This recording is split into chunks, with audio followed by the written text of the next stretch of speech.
In her past life, the woman was tortured to death as a plaything by a tycoon. But unexpectedly, the next second, she was reborn, returning to the time before the tragedy occurred. Reborn, the woman was determined to make the villains pay the price, using her own methods to give them a taste of their own medicine. She would focus seriously on her career and no longer get involved in romance. But unexpectedly, she found herself being clung to by a pure and innocent puppy dog type. The pure Tianho persona collapses. Explicit videos with multiple wealthy businessmen exposed late at night. In a well-known gossip forum, someone anonymously posted several explicit videos. What was shocking was that the female lead in these videos was the popular top star, Gu Qianyan. The male leads were also quickly identified as famous wealthy businessmen from various industries. Early in the morning, this explosive incident quickly hit the headlines of all major platforms. Faced with such an event, the crowd of onlookers all wanted to know the truth behind it. They immediately launched a unified barrage of criticism. At this moment, Gu Qianyan's hands and feet were bound to the bed with 4 iron chains. The sharp words of netizens were projected onto the wall in front of her. She trembled as she looked at those words, her beautiful little face deathly pale. What was this before her eyes? And who had tied her up in this strange place? Gu Qianyan, do you like this gift I've given you? The door creaked open. Hearing this voice, Gu Qianyan looked over in horror, staring in disbelief at the source. The source was none other than her own sister, whom she had doted on since childhood, Gu Qianqian.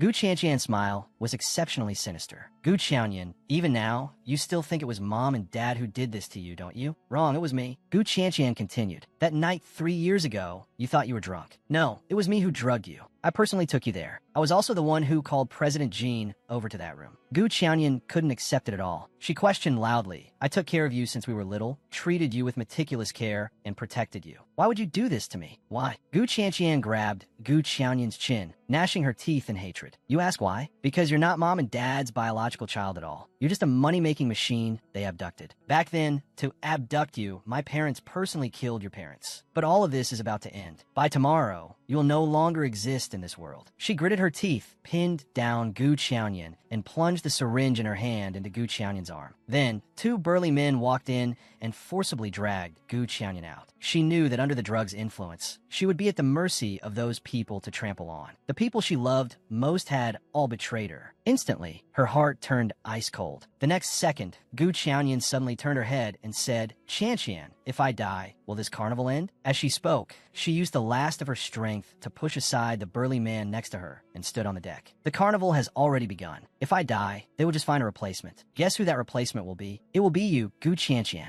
After saying that, she leaned back and fell into the boundless sea. She had possessed immense glory, and she had also been trampled into the boundless deep sea. If only all of this could start over. The next second, the icy seawater and boundless darkness swallowed her whole. When she opened her eyes again, a voice sounded. Don't worry, I've already gotten him dead drunk. In a daze, Gu Qianyan heard a familiar voice. She opened her eyes with a splitting headache. She dazedly surveyed her surroundings. Isn't this the place where she was first defiled 3 years ago? Gu Qianyan's heart raced. The effects of the alcohol were mostly gone. Familiar surroundings, familiar people. Could it be that she had been reborn and returned to the past? All right, we'll talk about the rest when we meet. President Jean should be arriving soon. At this moment, Gu Qianqian was still on the phone, unaware that Gu Qianyan behind her had already woken up. Without a second thought, Gu Qianyan grabbed the table lamp and smashed it on Gu Qianqian's head. Then, she dragged the unconscious Gu Qianqian onto the bed. She picked up the syringe she had placed on the bedside table and injected the entire contents into Gu Qianqian. Since heaven has given me a second chance, I absolutely will not repeat the same mistakes. From now on, whoever tries to harm me, I will pay them back double. Gu Qianqian, I wish you good luck tonight, my dear sister. I hope when a knife falls on you, you won't feel any pain either. Then, Gu Qianyan quickly left the room. But the effects of the drug were still in her system. She had to go to the hospital immediately to deal with it. But just as she stepped out of the room, she heard a chilling, nauseating voice from the elevator. I'm not going over tonight. I found a pretty little starlet to keep me company. At that moment, her heart leaped into her throat. She found a random room and hid inside. Hiding behind the door, Gu Qianyan's heart pounded like thunder. She was almost discovered, but the drug in her body was already boiling in her blood. With President Jin's men standing at the door, going out would be suicide. Just then, a man's voice suddenly came from behind her. Who are you? At this critical juncture, a male voice with a subwoofer-like quality exploded right behind the woman's ear. Gu Qianyan was startled. She subconsciously looked outside the door. She seemed to see the gazes of the 2 bodyguards across the hall, turning in this direction. She had no choice. She immediately turned around, pinning the man behind her against the wall. She covered his mouth with one hand and his eyes with the other. Although the lights in the room were off, Gu Qianyan still subconsciously feared that the other person would see her face. "Don't move, don't make a sound. I won't hurt you." The man was a bit taller than her. Gu Qianyan stood on her tiptoes and whispered in his ear. Gu Qianyan could feel his firm muscle lines. These hormones, mixed with extremely strong pheromones, perfectly accelerated and catalyzed the effects of the drug in Gu Qianyan's body. Before the man could say a word, Gu Qianyan kissed him directly. Gu Qianyan couldn't quite remember how everything happened after that. The large room was a complete mess. Gu Qianyan looked at the dress she had worn last night. She didn't know if it was because the dress was of poor quality or for some other reason. In any case, it was now torn to shreds and unwearable. She looked helplessly at the coat on the floor, then glanced back at the still sleeping man.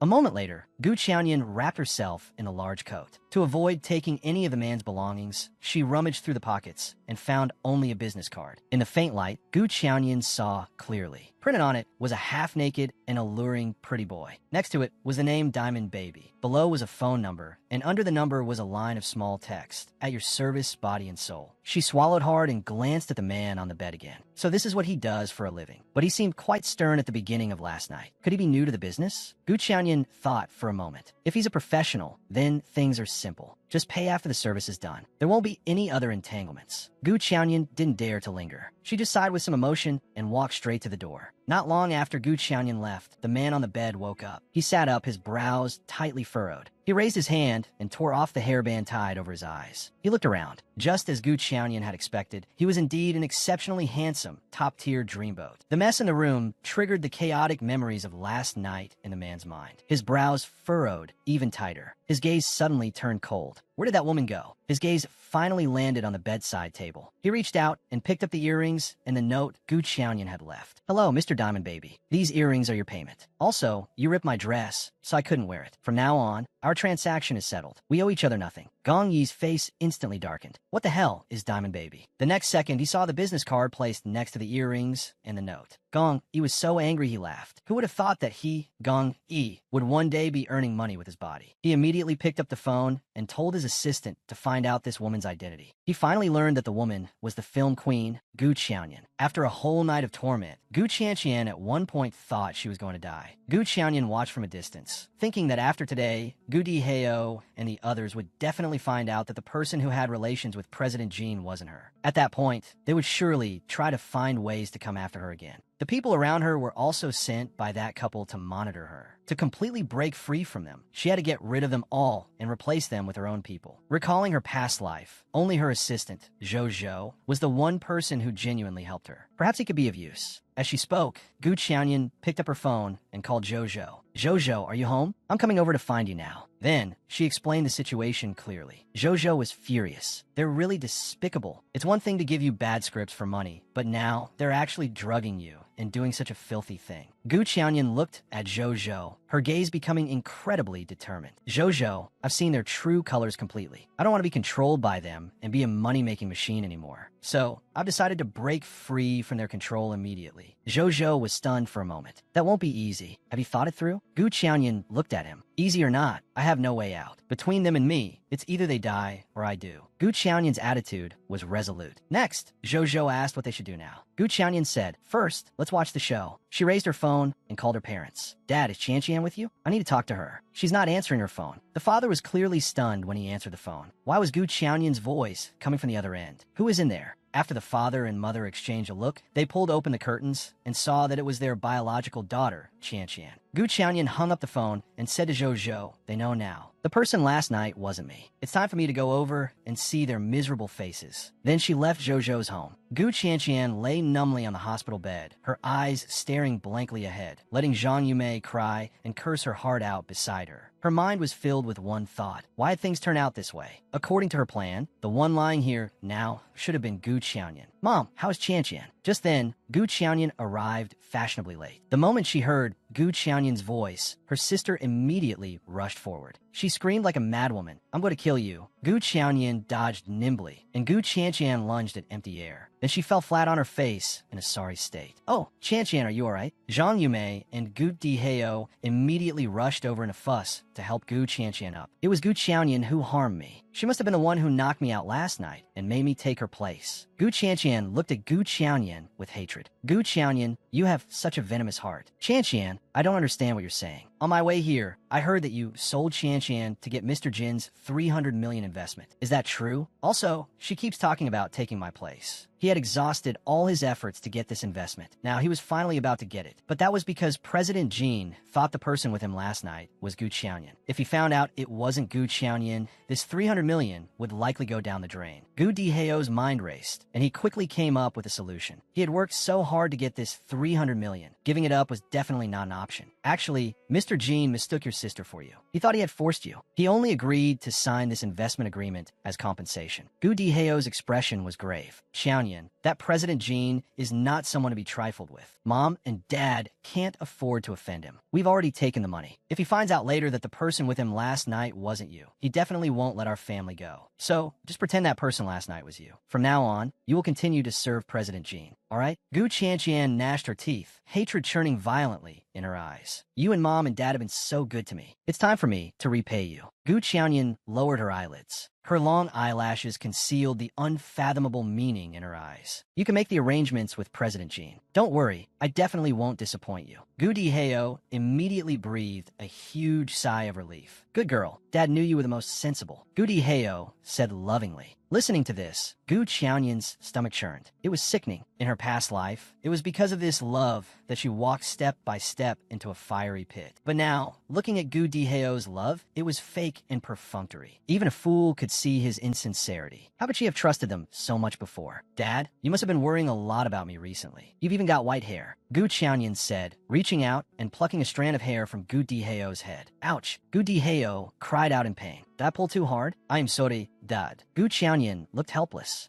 Gu Diheo was furious, but seeing her innocent expression, his anger instantly dissipated. It's nothing. It's good that you know Dad works hard for you. Gu Diheo cleared his throat. Don't you have a lipstick commercial to shoot? Yang Shui already called to rush you once. Hurry up and go. Although Gu Diheo's anger had subsided, Zhang Yumei's hadn't. Seeing Gu Qianyan's innocent act made her even more furious. She could only find an excuse to send her away. This damn girl is looking more and more seductive lately. Where did she learn that from? Zhang Yumei said impatiently as soon as Gu Qianyan left. Shut up. What kind of mother talks about her daughter like that? Be nicer to her. Don't let her figure anything out, Gu Diheo said impatiently. Gu Qianqian impatiently interrupted their argument. Is this the time to be talking about this? Haven't you noticed that something's different about Gu Qianyan? I suspect her. I suspect she definitely won't sleep with President Jin. What's there to be afraid of? Even if there's really something wrong with her, she might have escaped the first time, but I won't let her get away the second time. She can't escape from my grasp, Zhang Yumei sneered. Gu Qianyan overheard all of this. Zhou Zhou was waiting anxiously in the car. After what had just happened, he was truly worried about Gu Qianyan going to see that family of three alone. When he saw Gu Qianyan's figure appear, he finally breathed a small sigh of relief. Xiao Xiao, are you okay? Gu Qianyan said she was fine. She took out the hair she had plucked from Gu Diheo's head, then pulled out one of her own. Take these two hairs and secretly get a paternity test done for me. Zhou Zhou was stunned for a moment. Then his eyes widened in horror. You suspect. Gu Qianyan looked at him without speaking. It really needs to be tested. How could a biological father commit such a beastly act against you? That to you, Gu Qianyan said. Zhang Yumei and Gu Diheo trust Yang Shui a lot. I'm afraid it won't be easy to replace her. Gu Qianyan lowered her eyelids and sneered. It's not up to them. I'm replacing her tonight. By the time Gu Qianyan arrived at the commercial shoot location, her manager, Yang Shui, was already waiting for her in the garage. Gu Qianyan, are you kidding me? What time is it? You're about to be late. Do you know I just got chewed out by the sponsor because of you? In the past, this was Gu Qianyan's status in the team. No one respected her, especially this manager, Yang Shui, who used to hit and curse her at will. It was only in recent years that she stopped hitting and only cursed. Communicating with the brand, isn't that your job? You failed to communicate properly and got scolded, and now you think you're in the right? Gu Qianyan showed no weakness. If you feel this job is wronging you, you can leave immediately. Yang Shui was stunned, looking at Gu Qianyan in disbelief. What did you just say? Yang Shui immediately exploded. Gu Qianyan, you're rebelling. Watch who you're talking to. If they weren't in a public place, she would have slapped Gu Qianyan across the face. What a cheap slut, daring to get cocky with me. Of course I know who you are. Gu Qianyan walked up to Yang Shui, leaned in, and whispered very softly in her ear, aren't you just my dad's secret little lover? Yang Shui was petrified on the spot. Gu Qianyan took in her reaction and smiled contemptuously. Before Yang Shui could react, Gu Qianyan was already walking inside on her high heels, full of presents. As soon as the brand staff saw her, they immediately swarmed around her. Meanwhile, in an office on the second floor of the shooting location, Bei, the vice president of a luxury goods group, stood before the floor-to-ceiling window. He watched the real-time footage of the shoot displayed on the screen opposite him, his charming peach blossom eyes full of nonchalance. Worthy of the pure Tian Ho, her smile is so sweet. After speaking, he glanced at the person standing beside him. That person was tall and upright, with a face so handsome it seemed God-given. His face showed little expression. His gaze fell upon the busy crowd on the set, locking onto Gu Qianyan.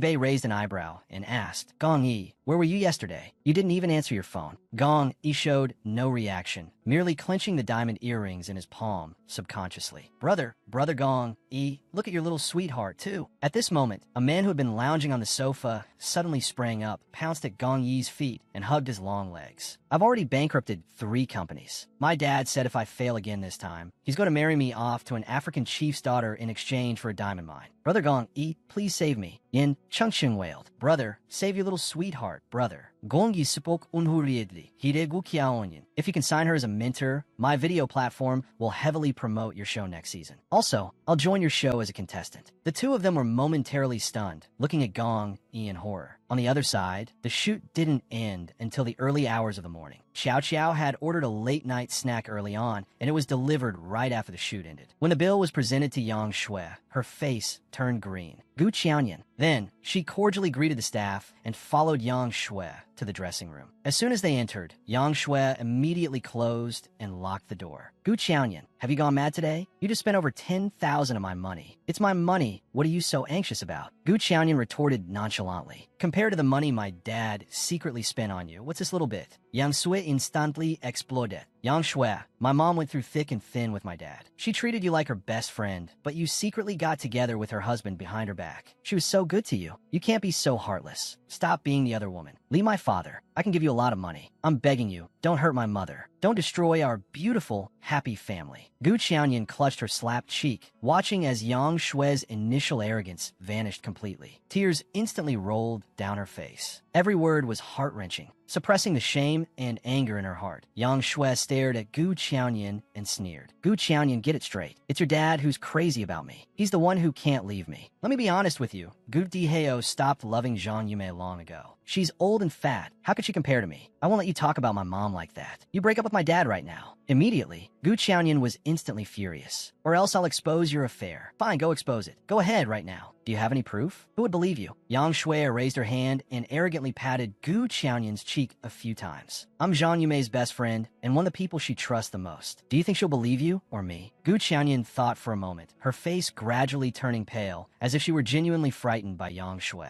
She slowly lowered her head, trembling all over, reverting to her former timid appearance. Yang Shui's face was full of ridicule. Just then, the makeup artist's voice came from outside. Why is the door locked? Do you know what to say about the injury on your face? Yang Shui asked fiercely, pinching Gu Qianyan's chin. I accidentally bumped into it myself, Gu Qianyan replied. Yang Shui sneered and patted Gu Qianyan's cheek again. I'll settle today's score with you later. Gu Qianyan kept her head down and said nothing, looking terrified. Idiot. Yang Shui cursed contemptuously and turned to leave. The door closed again. Yang Shui seemed to be explaining something to the person outside. Gu Qianyan pressed her tongue against her slapped cheek. The timidity on her face vanished instantly. She walked expressionlessly toward the corner. She reached out and removed a tiny hidden camera from a green plant. Then, Gu Qianyan put on sunglasses, a face mask, and a baseball cap, covering herself up completely, and took the elevator to the garage. Just as the elevator doors were about to close, they were blocked by a large, well-defined hand. Gu Qianyan lowered her head and subconsciously stepped to the side. Then, in her peripheral vision, she saw a pair of long legs and black trousers step in. A scent wafted past Gu Qianyan's nose. She froze. Hey, this scent is so familiar. It was as if many R-rated scenes flashed through her mind like lightning. It's Diamond Baby. She hesitated for a moment, then quickly walked out of the elevator, wanting to confirm. Just as she chased out of the elevator lobby, she saw the tall, upright back of a man in a dark black suit getting into a Phantom. Gu Qianyan was stunned for a moment, then breathed a sigh of relief. Wrong person. I thought you'd already left, Gu Qianyan said sullenly. Didn't something happen to Qianqian? Zhang Yume asked me to go check on her. After a pause, Yang Shui sneered and said, Zhang Yume said you set Gu Qianqian up. It doesn't look like it was you. It was probably Qianqian herself who wanted to curry favor with President Jin and take your place. Then, Gu Qianyan showered her with praise. Yang Shui enjoyed this kind of praise, her expression becoming even more smug and arrogant. It's good that you know I'm smart. Don't try to play tricks on me in the future. Gu Qianyan nodded. Seeing her submissive appearance, Yang Shui's expression grew even more mocking and triumphant. The nanny van sped through the night. Not long after, Gu Qianyan received a message. Got it. She read it with a blank expression, then deleted the message history. When a nanny van arrived at the hospital, Zhang Yumei was already waiting. Seeing her, Yang Shui looked at Gu Qianyan with a triumphant expression. See that? She relies on me so much. After her daughter's incident, she's so eager to see me that she came to pick me up personally. Do you think she'll believe you or me? Gu Qianyan raised her eyes, her beautiful pupils veiled with an unreadable smile. Who knows? Yang Shui opened the car door and got out. Dearest, you must have been terrified. I was so busy today, and Gu Qianyan was being disobedient, causing me a lot of trouble. Who knew that with a loud smack, Zhang Yumei would swing a slap at her? It was exceptionally loud. Yang Shui staggered back 2 steps from the slap before steadying herself. She clutched her cheek, seeing stars. Zhang Yumei lunged forward and grabbed Yang Shui.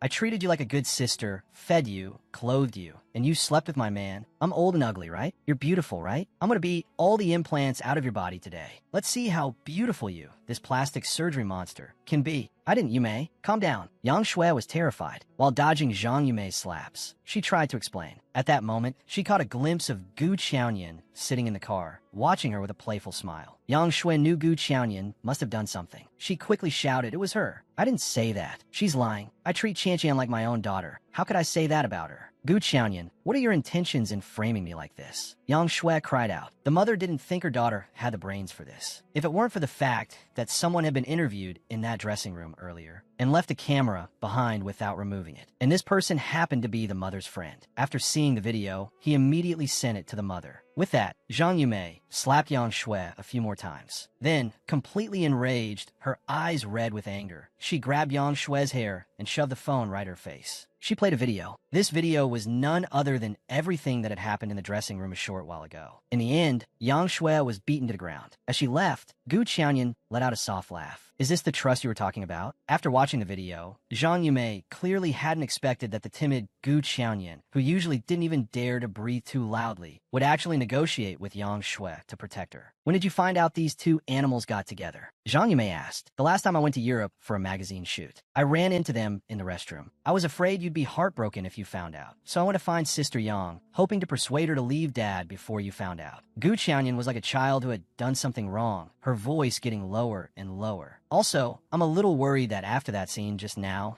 she might take revenge on me while she's still my manager. Zhang Yumei said hurriedly, we need to change a manager. Immediately. Mom, have you thought about who to replace her with? Gu Qianyan asked. What about Zhou? He's young and honest, not too cunning. You be able to control him too? Gu Qianyan suggested softly. Zhang Yumei thought for a moment. In her eyes, Zhou was just a recent graduate, cheap labor. Indeed, not much of a threat. We'll use him temporarily to replace that bitch. I'll find you a new manager tomorrow. It's enough that you know Mom is good to you and that it's not easy for Mom. In the future, if your dad and I have a falling out and get a divorce, you should know who to follow, right? Zhang Yumei held Gu Qianyan's hand, showing unprecedented affection. If things go south, they might very well split up. So she had to secure Gu Qianyan this cash cow. Even though it was late at night, Zhou still took several consecutive calls from partners. He was still a bit dazed. Just like that, the manager was changed? Gu Qianyan sat in the passenger seat, slowly eating fried chicken. But Zhou said heartlessly, stop eating. You've already had 2 pieces. You'll get fat. I don't have to work for the next few days. It's fine to indulge a little. Gu Qianyan said indistinctly while eating. This isn't over yet. Yang Shui is just the beginning. The main event is next. The next day, the news that Gu Qianyan was disfigured reached her parents' ears. Zhou instantly understood. This was what Gu Qianyan meant when she said she wouldn't have work for the next few days. When Gu Diheo heard disfigured, he felt like the sky was falling. At this time, the doctor came in. The swelling is from a metal allergy, plus the person who hit her was too heavy-handed. That's why it's like this. When Gu Diheo and his wife heard it wouldn't be disfiguring, they both breathed a sigh of relief. But she only got slapped once. How did she get a metal allergy? Gu Diheo asked, confused. Go ask the person who hit her. How would I know? The doctor, clearly unable to stand seeing Gu Qianyan beaten like this, answered irritably. Inside the room, Zhang Yumei pointed at Gu Qianyan's face and roared at Gu Diheo. Look at the fine work of the mistress you're keeping. Gu Diheo looked at Gu Qianyan with a deep gaze. She looked to be in a very poor mental state. He then asked his mother to speak more quietly outside. Inside the room, Zhou looked closely at Gu Qianyan's face and then said in a low voice, "What female celebrity is as ruthless as you? What if you really get disfigured?" "I know what I'm doing," Gu Qianyan said softly. "After all, she's a female star. Unless absolutely necessary, she wouldn't risk harming her own face." She now had to clear some of her schedule to rearrange her upcoming work. She also had to give Zhou time to build a new team. Most importantly, during this time,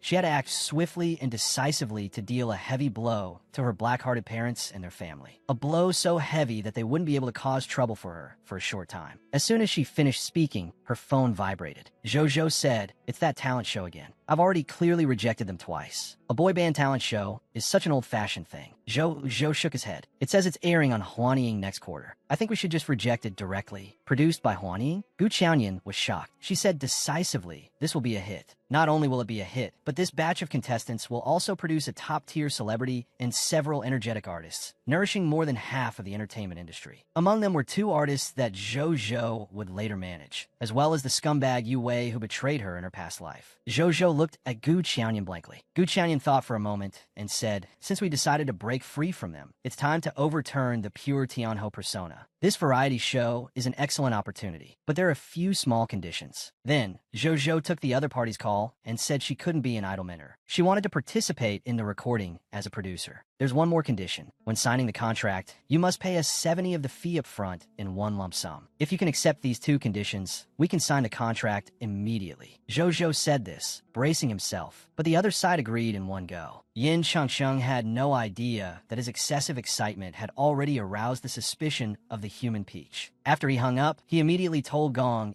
gleefully, "Young Master Gong, I've plucked the human peach for you. Big Brother spent 3 times the price to get this peach for you. Don't forget what you promised Big Brother." "Human peach?" Gongyi was puzzled. "That's what her fans call her," Yin Changsheng explained. On the other side, Zhou and Gu Qianyan felt that something was strange. They had agreed to such outrageous demands. However, Gu Qianyan didn't think much of it. She just reminded him to keep the contract signing confidential and not let Zhang Yumei know. Outside the room, the couple was arguing nonstop. Zhang Yumei's eyes were wide with anger, and she was about to lash out again when Gu Diheo's phone rang. The two of them initially thought it was Yang Shui calling again. Gu Diheo was about to hang up without even looking. Fortunately, Zhang Yumei's sharp eyes stopped Gu Diheo. "Don't hang up, it's President Jin." Gu Diheo took a closer look. It was indeed President Jin's call. He broke out in a cold sweat. Why is he calling? Could he have discovered something? Just then, Gu Qianyan happened to walk out of her room. Zhang Yumei started wailing. "President Jin just called. He said he misses you terribly, so he wants us to arrange another meeting the day after tomorrow. With your face injured like this, if he sees you, the 300 million will definitely be gone." Gu Qianyan watched Zhang Yumei's tantrum, her heart turning ice cold. That fat pig has other women. Can't he just find one to let off some steam? Gu Diheo said angrily, "You have the nerve to say that? If it weren't for that mistress, would her face have ended up like this? Will we be in such a hurry?" Zhang Yumei cursed. "You good-for-nothing who only messes things up. Dad, Mom, please stop fighting. There's still a way to solve this." Gu Qianyan coaxed softly. "What way?" Gu Diheo and his wife immediately looked at Gu Qianyan, their eyes suddenly brightening several degrees. Gu Qianyan lowered her head and said helplessly in a small voice, "I was reading a script before and saw the male and female leads play that kind of game. There's one where you can use props to cover your face. Why don't we tell President Jin that I want to play something different with him? I just don't know if he'd be willing." Gu Diheo was stunned for a moment, then clapped his hands in amazement. "Brilliant! Why didn't I think of that? That fat pig President Jin loves these kinds of tricks. If you take the initiative to suggest it, he'll be 1,000,000% willing. Since this is settled, you should rest well for the next 2 days. Keep your spirits up. Don't run around," Zhang Yumei said, glancing at Gu Diheo. Then she waved at Gu Qianyan. "Go back to your room and rest." After Gu Qianyan woke up, she heard a commotion downstairs. Limping, she started to go downstairs. Halfway down, she overheard the conversation between Gu Qianyan and her parents. Seeing her parents heave a sigh of relief and look very happy, Gu Qianyan asked sourly, "Aren't you celebrating a bit too early? She hasn't even gotten into President Jin's bed yet. What if she runs away again like last time? There's always a what if. Let's have a backup plan," Gu Qianyan said gravely. "What kind of backup plan?" Gu Diheo asked. "Knock her out with anesthetic beforehand. After confirming it's her, hand her over to President Jin's people personally. That way, no matter what she tries, she won't be able to escape. Gu Qianyan overheard this as well. She immediately sent a message to Zhou Zhou. They're about to make their move. Go and help me take care of a few things. The weather is turning cold. It's time to send them a big gift. Perhaps because of the big commotion, the Gu Diheo couple went to bed especially early tonight. Before 9 o'clock, snores could be heard coming from their respective rooms. Just then, a figure entered the house and picked up a phone. Then, sobbing, the person imitated Gu Qianyan's voice and said, "Yang Shui just called me again. She said if she doesn't see you and Mom in an hour, she'll expose all the illegal things you've done and take you down with her." "What?" Zhang Yumei exclaimed. "Is that woman crazy?" The Gu Diheo couple then left the house. They hurriedly instructed Gu Qianyan, "Xiao Xiao, you and your sister stay at home. Mom and I will be back soon." A moment after the car drove away, Gu Qianyan turned around and walked slowly upstairs with light steps. The Gu Diheo couple was solely focused on whether they could successfully send her to be toyed with by President Jin tomorrow. They didn't notice that upstairs, Gu Qianqian had already fallen into the trap after lunch. Gu Qianqian lay exhausted on the bed. After lunch, she had been feeling very tired, lying in bed half asleep all afternoon. She had just woken up and was resting with her eyes closed, leaning against the pillow. Suddenly, the door creaked open. In this house, Gu Qianyan was not allowed to go to the second floor. She actually dared to come up so brazenly and even enter her room. Gu Qianqian's temper flared up instantly. "Bitch, who let you into my room? Get out." Gu Qianqian grabbed the water glass from the bedside table and threw it directly at Gu Qianyan. Gu Qianyan sidestepped lightly to dodge it. The glass hit the door and shattered. "This house was bought with my money. I can go wherever I please," Gu Qianyan said slowly. "Where are Mom and Dad?" Gu Qianqian shouted as she threw off the covers to get out of bed. But as soon as she stood up, an overwhelming wave of dizziness hit her, and she fell back onto the bed. They went out. Gu Qianyan looked down at Gu Qianqian. "I knew you wouldn't dare show your true colors in front of them. You only dared to shout at me. What, you think I'm young and easy to bully, is that it?" Gu Qianqian gritted her teeth, forced herself to stand up, and raised her hand to slap Gu Qianyan. Gu Qianyan easily grabbed her wrist and raised an eyebrow with a smile. "Don't be in such a hurry. Your parents won't be able to escape either. I'll bully all of you, one by one, to the very end." Gu Qianqian looked at Gu Qianyan and suddenly felt a little scared. Usually, she was the one who bullied Gu Qianyan, and Gu Qianyan was the one who was afraid of her. Now, she suddenly felt fear towards Gu Qianyan. Gu Qianqian instantly felt she had lost face. Gu Qianyan looked at her and suddenly started laughing. Her laugh was extremely beautiful, but it still made Gu Qianqian's blood run cold. Gu Qianyan then flung her hand away, and Gu Qianqian fell onto the bed. Gu Qianyan walked to Gu Qianqian's drawer and pulled it open. Inside were 4 boxes of medicine, neatly arranged. Gu Qianyan took out 1 box of medicine from the drawer. After fiddling with it for a while, she injected the drug into her sister's body. Once done, she went downstairs while taking her phone out of her pocket. She quickly sent a pre-edited message to President Jin. Then, she returned to her room, grabbed her things, and walked straight to the main door. Zhou Zhou grabbed Gu Qianyan's things, and they sped off. On the other side, the parents had finished their business. After spending some effort on Yang Shui, they finally remembered about President Jin and rushed home. They pushed open the door and searched frantically, but sure enough, they couldn't find Gu Qianyan. Gu Diheo thought Gu Qianyan had just run away, but he never expected that something even more devastating, infuriating, and unexpected was waiting for him. And just like that, President Jin's call came. He was on his way. The father answered President Jin's call. A voice came from the other end. "I'll be there in 10 minutes. Make sure you're ready." Upon hearing this, the mother's face instantly showed a look of panic. She hurriedly said, "What? 10 minutes? What are we going to do?" The family of 3 was thrown into a panic, at a loss for what to do. The mother couldn't help but complain, "That abominable girl, Gu Qianyan. Not only did she scheme to make us argue with Yang Shui, but she also tricked us into leaving so she could run away." But with President Jin about to arrive, if he didn't see Gu Qianyan, he would surely fly into a rage. At that point, their family would likely suffer dire consequences, perhaps even a devastating disaster. Just then, the father came up with a plan. His gaze shifted to his own biological daughter, Gu Qianqian, a ruthless glint flashing in his eyes. He said to her, "Qianqian, Gu Qianyan just wants to see our family of 3 offend President Jin and have him cut off her livelihood. We can't let her scheme succeed. For the sake of our family, you'll have to sacrifice yourself again. Anyway, you've already had contact with President Jin once before. One more time won't make much of a difference." After speaking, the father tightly gripped his daughter's wrist. He took a syringe from the drawer and, without hesitation, jabbed it towards Gu Qianqian, while comforting her, "Good girl, don't worry. After this is over, Dad will definitely capture Gu Qianyan and let you deal with her as you please." Gu Qianqian screamed, "No, no." But her body was gradually losing strength, and her resistance was futile. Seeing this, the mother also rushed over to help. Together, they plunged a needle into Gu Qianqian's body. Before long, Gu Qianqian passed out. The father personally put a blindfold on her, took out those kinky little props, and even carefully tucked in rose petals. As he worked, he secretly felt relieved. Good thing there's a mask to cover her face, or the secret would be out. After everything was ready, the two of them hurried downstairs to welcome President Jean. As soon as the door opened, their faces were immediately plastered with fawning smiles. The father said respectfully, "President Jean, everything is arranged. Please come in." The mother, meanwhile, stood behind him with a nervous expression, muttering under her breath, "What are we going to do now?" The father gritted his teeth and swore to himself that he must find a way to get that girl. He absolutely couldn't let it go. On the other side, Zhou had already prepared a new apartment for Gu Qianyan. The security there was excellent, and many celebrities chose to live there. Gu Qianyan said gratefully to Zhou,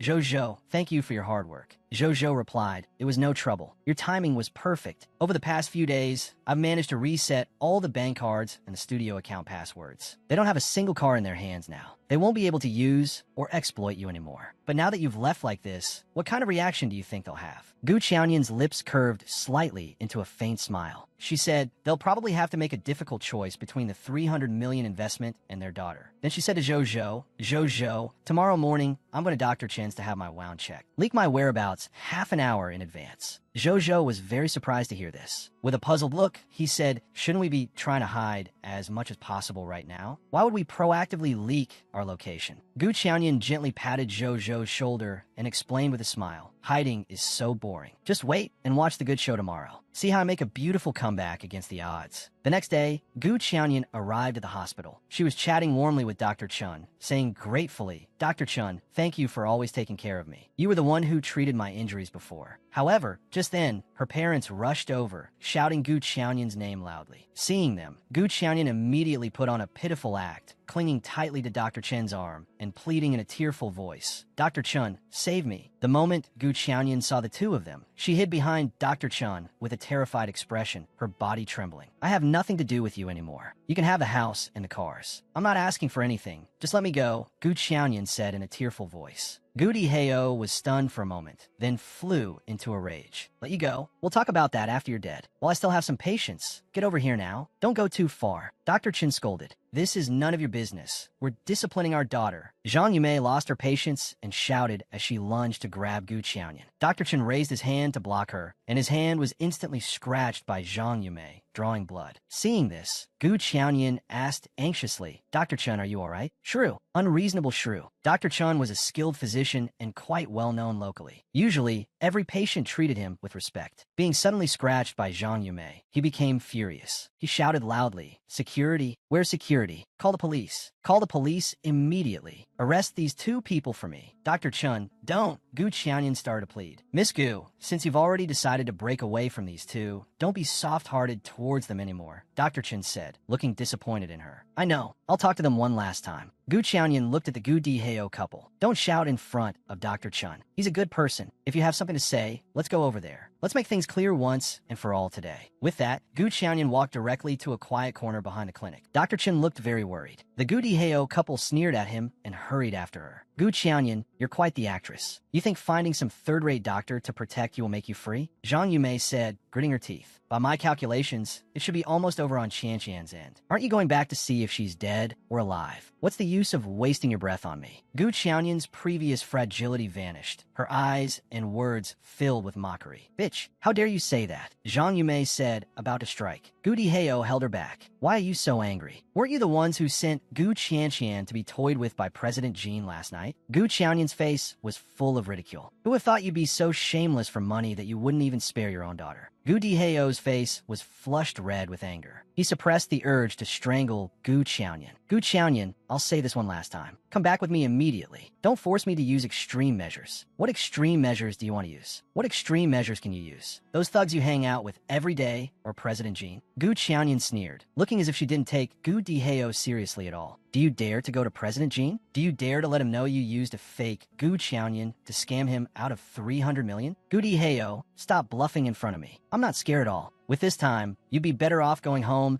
and thinking hard about how much longer you can use Gu Qianqian to deceive President Jin. Gu Diheo was an extremely short-tempered and conceited person. Gu Qianqian knew his every trigger point. Every single word she had just said had stomped hard on Gu Diheo's pride. Just as Gu Qianqian turned to leave, the enraged Gu Diheo yanked her back and gave her a vicious slap across the face. Gu Qianqian cried out and was instantly knocked to the ground. After being a top star for a few years, you've really forgotten your place, haven't you? Daring to shout in front of me. You got a death wish, don't you? Gu Diheo roared, then kicked Gu Qianqian. Honey, don't waste your breath on her. Let's drag her home first and then deal with her harshly, Zhang Yumei said viciously. Gu Diheo gritted his teeth and was about to grab Gu Qianqian's hair to pull her up. Before he could touch Gu Qianqian, Zhou's startled cry suddenly rang out. The Gu Diheo couple subconsciously turned their heads and saw Zhou rushing towards them with several police officers. Zhou quickly ran forward, pushed aside the still-dazed Gu Diheo, and shielded Gu Qianqian with his body. He said anxiously, Gu Diheo, are you even human? It's bad enough you abuse her at home, but now her face hasn't even healed, and you dare to hit her in public? Officer, please save Qiao Qiao. If she's taken away by this black-hearted couple today, who knows what terrible things await her. On the other side, Dr. Chun, who had heard the commotion, also ran over with security guards. Gu Diheo yelled arrogantly, Little bitch, stop acting. I only slapped her once and kicked her. That's all. She won't die from that. The arriving police officer had a stern expression and shouted at the arrogant Gu Diheo couple. Just then, Zhou let out a heart-wrenching scream, and everyone's attention shifted. Dr. Chun, Qiao Qiao doesn't seem to be breathing. A nearby police officer was quick to react and immediately pinned Gu Diheo down. Dr. Chen also quickly took charge of Gu Qianqian. Around the same time, the hashtag. He no longer had the imposing air he had when he beat Gu Qianqian in the morning. She's dead set on rebelling now. Let's hurry back,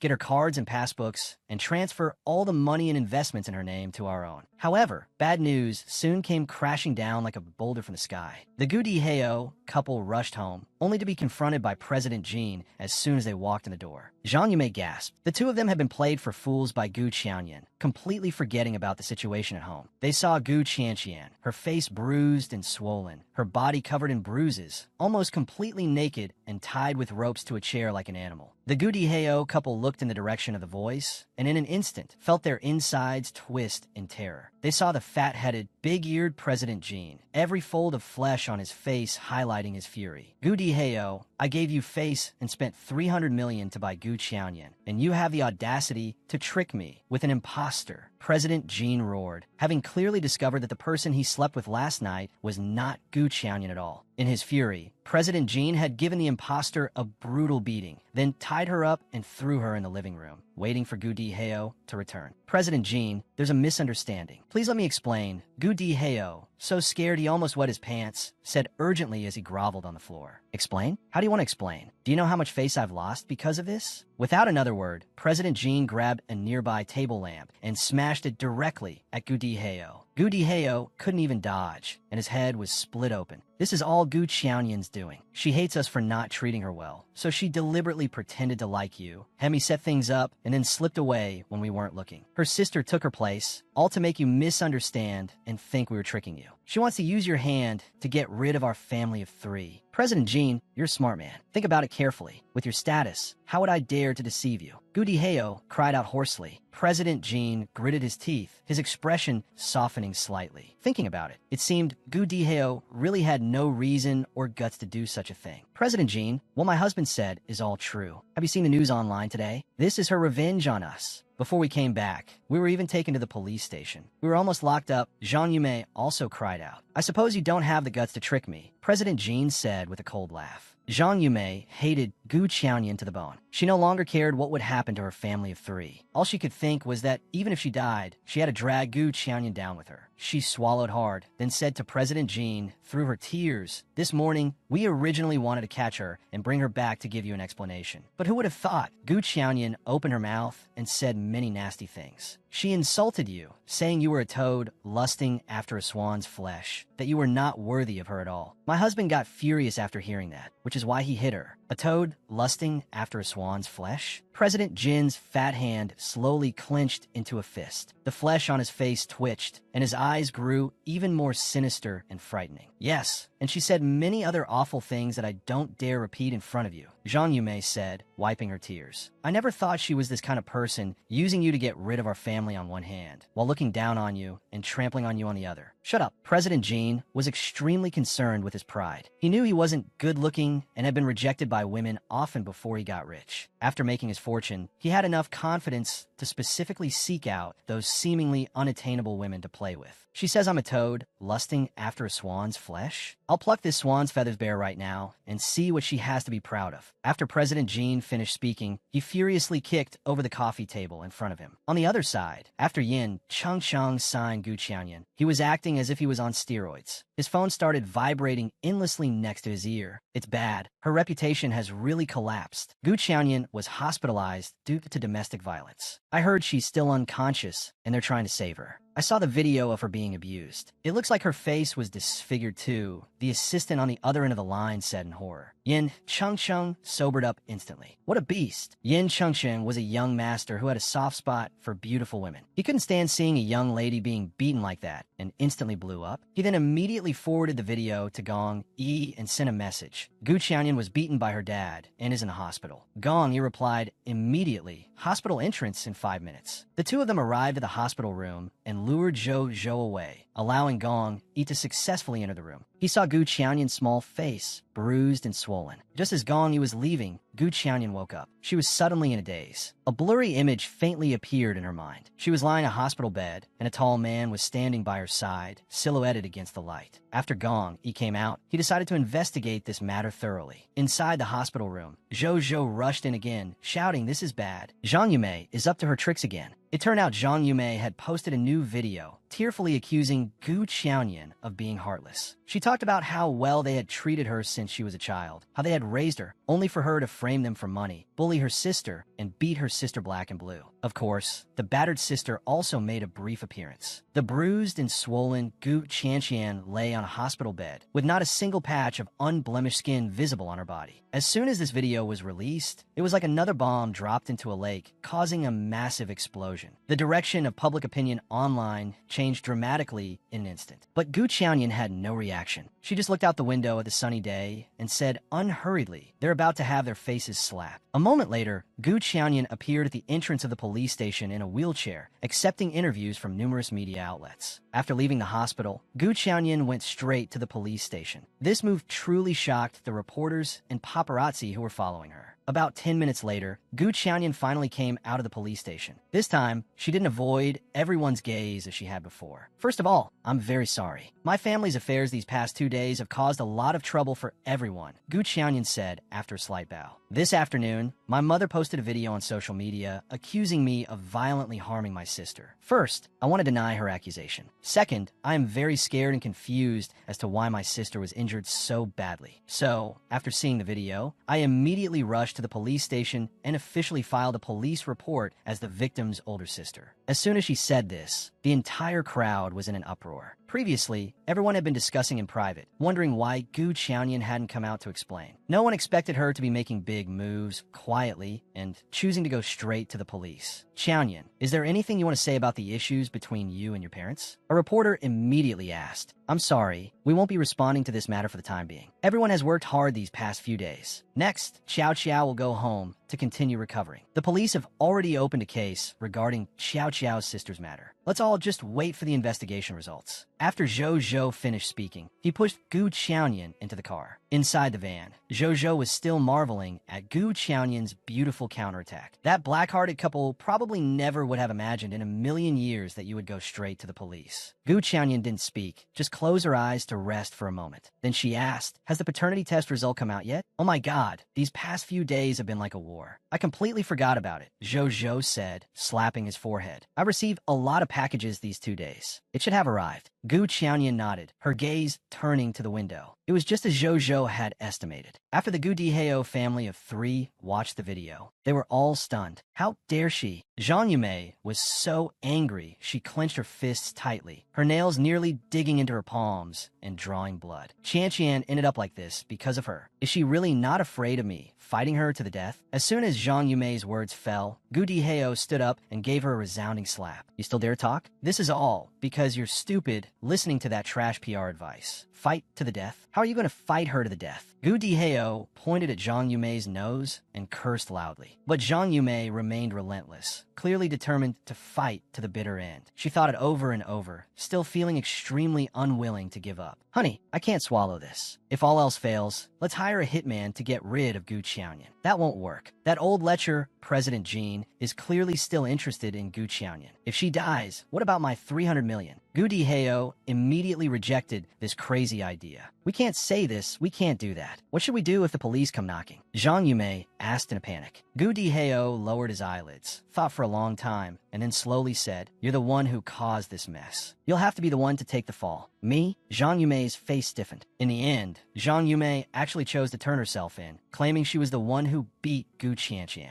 But Gu Qianyan's injury report showed traces of SM. Now the truth was out. It's just that they didn't know that everything behind the scenes had progressed so smoothly thanks to that young master helping in secret. The mother originally thought that by stepping forward to clarify and apologize, the matter would be over. But unexpectedly, another bolt from the blue struck without warning. The final investigation found traces of SM on Gu Qianyan's body. Furthermore, a series of scandals involving Gu Qianyan from the past few years, which had not been widely circulated, were also exposed. Things like drunk driving, unprovoked assaults in bars, school bullying of poor students, and so on. Each and every one was an appalling and malicious act. Zhang Yumei was also placed under administrative detention for spreading rumors and disturbing public order. Zhou said excitedly from the side, to get President Jean out of this mess, Gu Diheo really went all out. His wife was locked up for spreading rumors, and his daughter's scandals were all dug up. A cold smile touched Gu Qianyan's lips, and she said in an icy tone, He didn't disappoint my expectations at all. After this, no matter what they say about me to the public in the future, probably no one will believe them. As he spoke,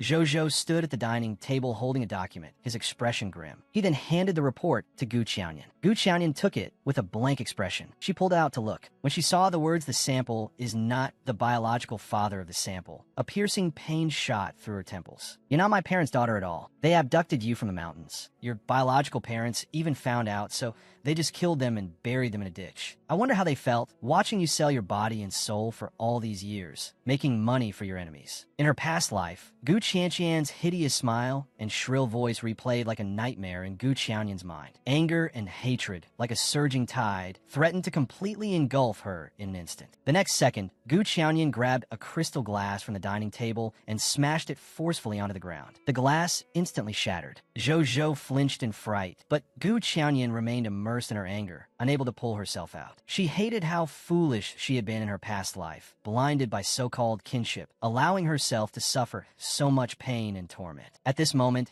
Gu Qianyan's heart felt as if it were being brutally twisted by a knife, bloody and in excruciating pain. Zhou used this to write a press release responding to the matter between the Gu Diheo couple and me. Gu Qianyan said, her fists clenched tightly, her eyes filled with determination. The press release must state that the Gu Diheo couple were human traffickers in the past. I was stolen by them and was supposed to be sold. Before they could sell me, I was coincidentally scouted by an advertiser. They saw potential for profit, so they kept me by their side as a cash cow. Gu Diheo, Zhang Yumei, Gu Qianyan, just you wait to go to hell. Then the hashtag. To summarize the key points of the statement, Gu Diheo is not Gu Qianyan's biological father. In view of the couple's long-term deceptive behavior and numerous malicious acts, she is hereby severing her father-daughter and mother-daughter relationships with him and Zhang Yumei. In addition, Gu Qianyan's side also cleanly attached a screenshot of the paternity test, making everything more convincing. Zhou posted a long article detailing the entire process of Gu Qianyan discovering the secret of her birth, which was not mentioned in the lawyer's letter. After Gu Diheo saw the news, without a word, he went up and gave Gu Qianyan a hard slap. slap. Gu Qianqian was stunned by the blow. After coming to her senses, she began to scream hysterically. Gu Qianyan clearly said it was you. What are you still trying to argue?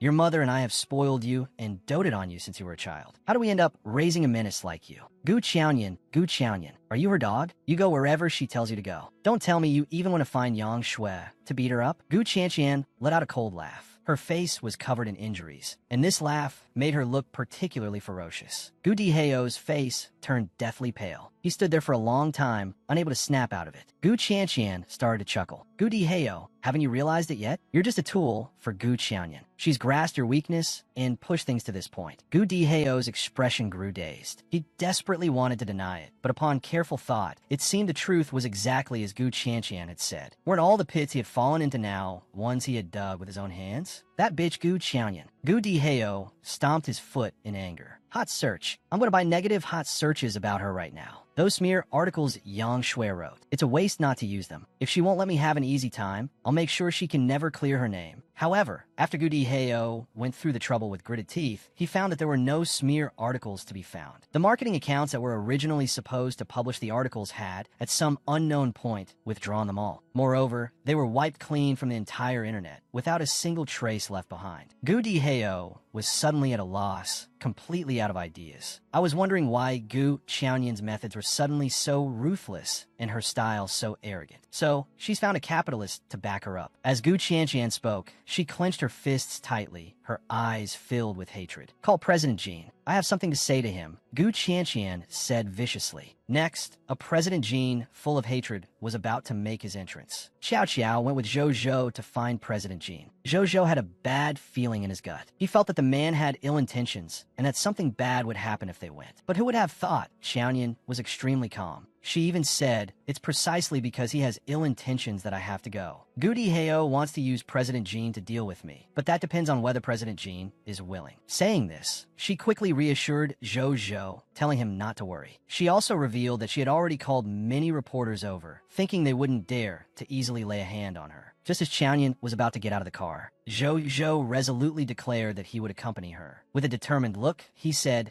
since danger is unavoidable, let's face it together. Qianyan listened with tears in her eyes, moved as she said, okay. The two figures were seen slowly walking into the clubhouse. All the reporters waiting outside instantly aimed their cameras at them in unison. At this moment, a pot-bellied President Jean walked out from inside, followed by several burly men. President Jean stood before the window, looking at the swarm of reporters outside. His face turned very grim. Miss Gu, what a grand display. President Jean sneered, looking at Gu Qianyan with a hostile gaze. You think just because you called these reporters, I wouldn't dare to touch you? President Jean is a smart man. I can't think of any reason you would have to touch me. Gu Qianyan, unhurried, said with a smile, tell me about it. How did Gu Diheo and Gu Qianqian spin a story to you to make you come deal with me? President Jean frowned. Your father took 300 million from me and sold you to me, but you people used a fake to impersonate you. Isn't that reason enough for me to touch you? Gu Qianyan looked at him and said in a calm tone, President Jean, Gu Diheo is not my father. He's just a human trafficker. He cheated you out of 300 million. You should be settling the score with him. President Jean gritted his teeth, pulled out a dagger from somewhere, and slowly walked up to Gu Qianyan. Then, the cold dagger was pressed against Gu Qianyan's face. Don't think you can fob me off with your family's messy affairs. I heard the reason you're unwilling to climb into my bed is that you've already climbed into some other backer's bed. Huh? Gu Qianyan continued to look at President Jean calmly. She said unhurriedly, Mr. Jean, if I were you, I'd rather spend less effort. Listen less to things others say to provoke you. Get the 300 million back and find someone willing to play with you. Don't provoke someone who can attract national attention with any small movement. After hearing this, President Jin's gaze became more discerning. But Gu Qianyan unhurriedly raised her hand. With her fair and delicate fingertips, she gently pushed the dagger away. Then she walked to the window and continued, let's just talk about today. I'm so weak. Of course, you can do whatever you want of me. Even swallowing me whole would be no problem. But have you thought about it? If I don't walk out of here, or if I leave here broken, even if it's captured by single camera, the consequences would be unimaginable. You dare to plot against me? Mr. Jean was stunned for a moment, then flew into a rage. He lunged forward and grabbed Gu Qianyan by the neck. Gu Qianyan didn't struggle. just letting President Jean choke her. A man like President Jean, who had navigated the underworld for many years, knew very well what kind of person was the most terrifying in this world. The vicious and desperate were not scary. The determined villains were not scary. The upright and incorruptible were also not scary. What was scary were those who weren't even afraid of death. Slowly, President Jean loosened his hand. Gu Qianyan's eyes were red, but she said in a firm tone, "But if you people insist on backing me into a corner, I won't just sit here and wait for death. If we're going down, we're all going down together." President Jean was seething with anger, yet he had to admit that Gu Qianyan was right. President Jin's expression turned gloomy again. Outside the door, Gu Qianyan, who had expected Gu Qianyan to be tortured by President Jean and die here, was still chuckling to herself. Who would have known that the next second she would see Gu Qianyan walk out completely unscathed? Moreover, the two of them even seemed to have had a pleasant conversation. Gu Qianyan looked into Gu Qianyan's eyes and felt as if she were being coiled by a cold, venomous snake. Fear spread rapidly from the bottom of her heart to her entire body. Now, Gu Qianyan had fallen into President Jin's hands again. Gu Qianyan, a shrill, short cry sounded from behind, followed by the sound of a door closing. Anyone who understood the situation knew that Gu Qianyan was done for. Just as Gu Qianyan was about to leave and was nearing the elevators, a woman's shrill scream came from behind her. Gu Qianyan subconsciously turned around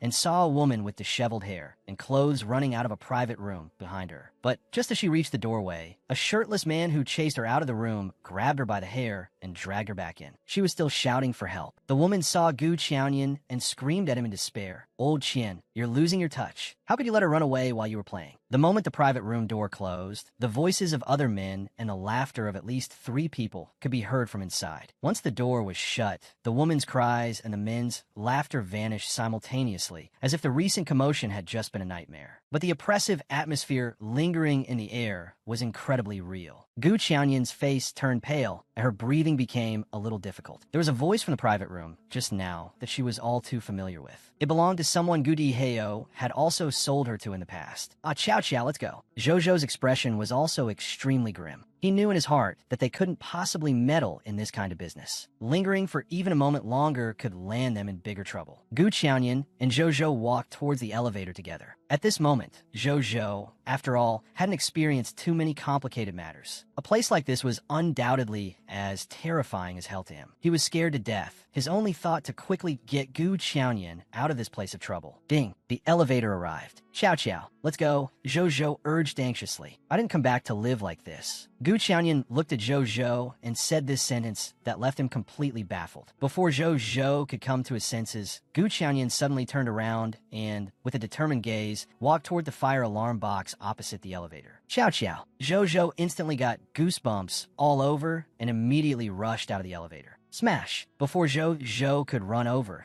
Gu Qianyan picked up a fire extinguisher and shattered the glass of the fire alarm box with one blow. Then, without hesitation, she pressed the building-wide fire alarm button. As soon as the fire alarm rang, the entire clubhouse instantly descended into chaos. In the chaotic crowd, Gu Qianyan saw the woman who had been calling for help earlier. She immediately breathed a sigh of relief and hurriedly said to Zhou, let's go. Zhou was completely stunned by now. His mind was filled with thoughts of how they were going to explain this later. Could they even get out of this clubhouse alive? Soon, Gu Qianyan and Zhou ran to the first floor. They saw a few men who were so panicked that they ran straight out the main door in their underwear. There were also some scantily clad people, frantically looking for something to cover themselves while cursing. "Where's the fire? What's on fire? Who pulled the fire alarm?" President Jean, leading Gu Qianyan, ran out right after Gu Qianyan. He had just been preparing to enjoy himself, but ended up getting sprayed in the head and face with water. It was an incredibly pathetic sight. It was me. Gu Qianyan's small face was filled with panic. She looked just like an innocent, frightened little animal. I heard someone shouting for help just now, and I also heard them say there was a fire. I saw the fire alarm button, so I used the fire extinguisher to break it open and press it, thinking I could call for help. I didn't expect to cause such a huge commotion. Gu Qianyan, you did it on purpose, didn't you? Deliberately causing trouble for Mr. Jean. Gu Qianyan immediately seized the opportunity, not letting go of any chance to accuse Gu Qianyan. I didn't. Gu Qianyan put on a helpless expression, as if she couldn't defend herself. President Jean, I really did hear someone shouting. In any case, this was indeed my mistake. I will compensate for all the clubhouse's losses at full price. Can compensating for things compensate for everyone's emotional distress? Gu Qianqian asked with a sneer. You shut up. President Jean, already full of anger, raised his hand and slapped her. Right now, all he wanted was for Gu Qianyan to leave quickly and take those plagues, like the reporters gathered outside, with her. You go first. I'll handle this. We'll talk about the money later, President Jean said patiently to Gu Qianyan, urging her to leave quickly. Gu Qianyan nodded and then walked towards the main door with Zhou. As they were walking, Gu Qianyan suddenly seemed to see something and stopped in her tracks. She quickly turned her head to look. At the side door of the clubhouse, two tall, well-dressed men with outstanding temperaments were standing together. One of them was leaning close to the other, whispering something in his ear. After being reborn, Gu Qianyan had been walking on eggshells every day. She had almost forgotten about that Vajra baby from that night. She never expected to see him again at this time in this clubhouse. However, Gu Qianyan looked at the man speaking into the Vajra baby's ear, secretly pondering his profession. Appearing at a clubhouse this early in the morning with another man, and acting so intimately. Xiao, what's wrong? Zhou gently tugged Gu Qianyan. Nothing. Let's go. Gu Qianyan immediately snapped back to reality and said. The oblivious young Master Gong, after watching Gu Qianyan leave, also prepared to leave with a dark face. He had no intention of greeting her, as he had important business to attend to.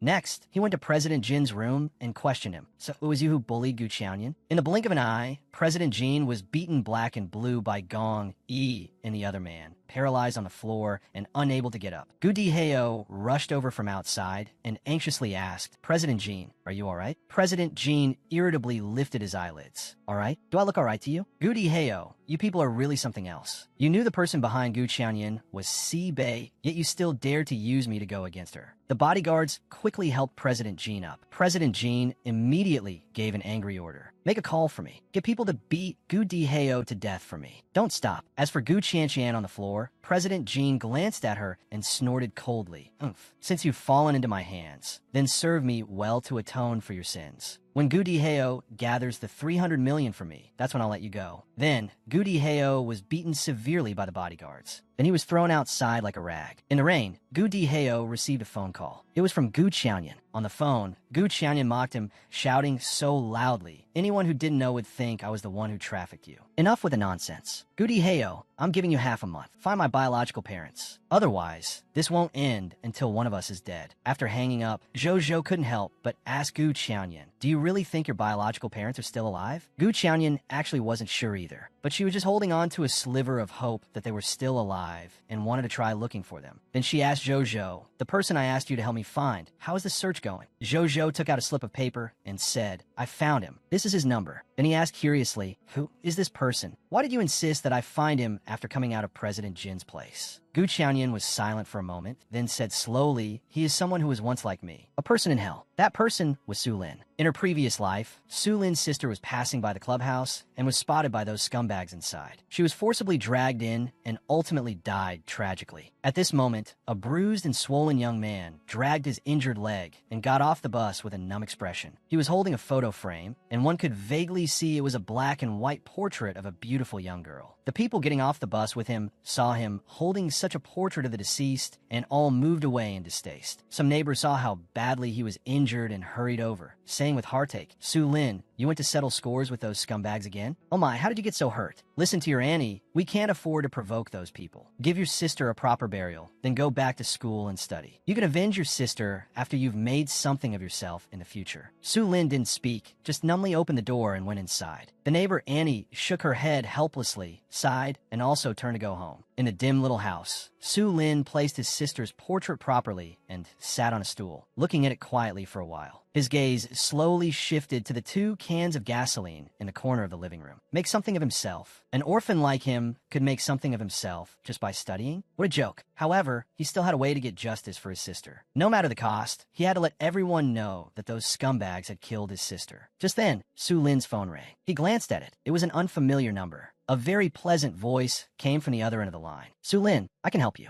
That person was Gu Qianyan. Afterwards, relying on her knowledge of those wealthy businessmen from her previous life, Gu Qianyan carefully laid a large net. She began to secretly retaliate against those businessmen. The businessmen all thought their competitors were behind it, so they all started a pattern of reporting each other. With a push from some unknown force, President Jin's clubhouse was also implicated. These businessmen could be said to have reaped what they sowed, all receiving the punishment they deserved. 10 days later, the boy band show that Si Bei was in charge of also officially began recording. Gu Qianyan's dressing room was filled with all kinds of gowns. These were all happily sent over by Yin Chengsheng, and the gowns Yin Chengsheng sent were all haute couture, each one worth a fortune. Looking at those gowns, Yin Chengsheng's reputation as a foolish big spender was solidified in Zhou's eyes. Xiao Qiao, do you think he has a crush on you? Trying to pursue you this way? After deep thought, Zhou came up with this one and only possibility. In the upstairs dressing room, a person, Su Xian, walked in. Seeing Gu Qianyan's impressive appearance, she was very displeased in her heart and actually started cursing in the dressing room. Good for nothing. Fortunately, her manager stopped her in time. The manager urged her to hurry up and do her makeup as the recording was about to start. Before the recording, Su Xian heard that Gu Qianyan had gone to the restroom, so she followed her. At this moment, she felt increasingly unhappy, secretly thinking that this scheming bitch Gu Qianyan had deliberately dressed up so extravagantly, definitely to steal her thunder. She tried hard to calm herself, walked over to Gu Qianyan's side, turned on the faucet, and pretended to wash her hands too. She said sarcastically, "Gu Qianyan, you've gotten quite capable, haven't you? You had someone write those articles online to scrub my search tags and step on me, right?" Gu Qianyan unhurriedly pulled out a paper towel, wiping her hands with a blank expression as she replied, "Su Xian, are you this rude to all your seniors?" Su Xian was stunned for a moment. In the past, whenever she encountered Gu Qianyan would always let her humiliate her. "Senior?" Su Xian rolled her eyes and said disdainfully, "A senior who got famous off of domestic violence? Sorry, in my book, only those with actual skills count as seniors. You're nothing but a vase." "A vase? I'll take that as a compliment on my looks." Gu Qianyan was completely unfazed. After throwing the used paper towel into the trash can, she turned to leave. How could Su Xian tolerate being ignored like this? She immediately chased after her, wanting to grab Gu Qianyan's arm. Gu Qianyan frowned and forcefully shook her off. Who knew that Su Xian's face would turn cold as she said, "A fool who helps a human trafficker who killed her parents make money. What are you acting so tough for in front of me?" Gu Qianyan had already reached the door, but her steps suddenly halted. Then she slowly closed the restroom door. "Say that again." Gu Qianyan turned around, her gaze so cold it was chilling. "Did I say something wrong?" Although Su Xian was a little scared, she still forced a cold laugh. "Your adoptive parents are human traffickers, and they even killed your biological parents. Didn't your own manager say so?" She still felt that Gu Qianyan definitely wouldn't dare to do anything to her. Gu Qianyan didn't speak, just slowly walked towards Su Xian. In the next second, Gu Qianyan grabbed Su Xian's neck with one hand. Su Xian froze instantly, shouting in panic, "Gu Qianyan, are you trying to kill someone? This is the recording venue. If I scream, someone will come over immediately." "Su Xian, you've gone far enough." Gu Qianyan leaned close to Su Xian and said, word by word, your little secrets. "Do you really think no one knows? Who is it that promoted you? How many people have touched this body of yours? Have you counted?" Su Xian looked at Gu Qianyan in shock, then, furious from the humiliation, raised her hand to scratch Gu Qianyan's face. Gu Qianyan was quick. She grabbed that hand and slammed it toward the ground. Su Xian felt a sharp pain and was just about to scream for help when Gu Qianyan spoke again coldly. "Don't provoke me again. Otherwise, I'll make you disappear from the entertainment industry." After speaking, Gu Qianyan walked straight out without giving her another look. Su Xian was completely stunned. After the restroom door closed again, she couldn't hold it in any longer and burst into tears out of fear. "Why is she crying?" Zhou looked astonished. After all, Su Xian's fans on the internet all called her an iron-willed tough guy. They all said she was afraid of nothing and could endure hardship. Such an iron-willed tough guy could actually cry? Gu Qianyan pursed her lips and said nonchalantly, "I had a chat with her. It was probably too moving." Zhou looked puzzled. This situation was too suspicious. Next, Su Xian called her manager over and whispered some instructions in his ear. "Come here. When the recording starts, remember to do this." Then, the time entered the countdown. Everyone was nervous, except for Gu Qianyan, who looked calm and composed,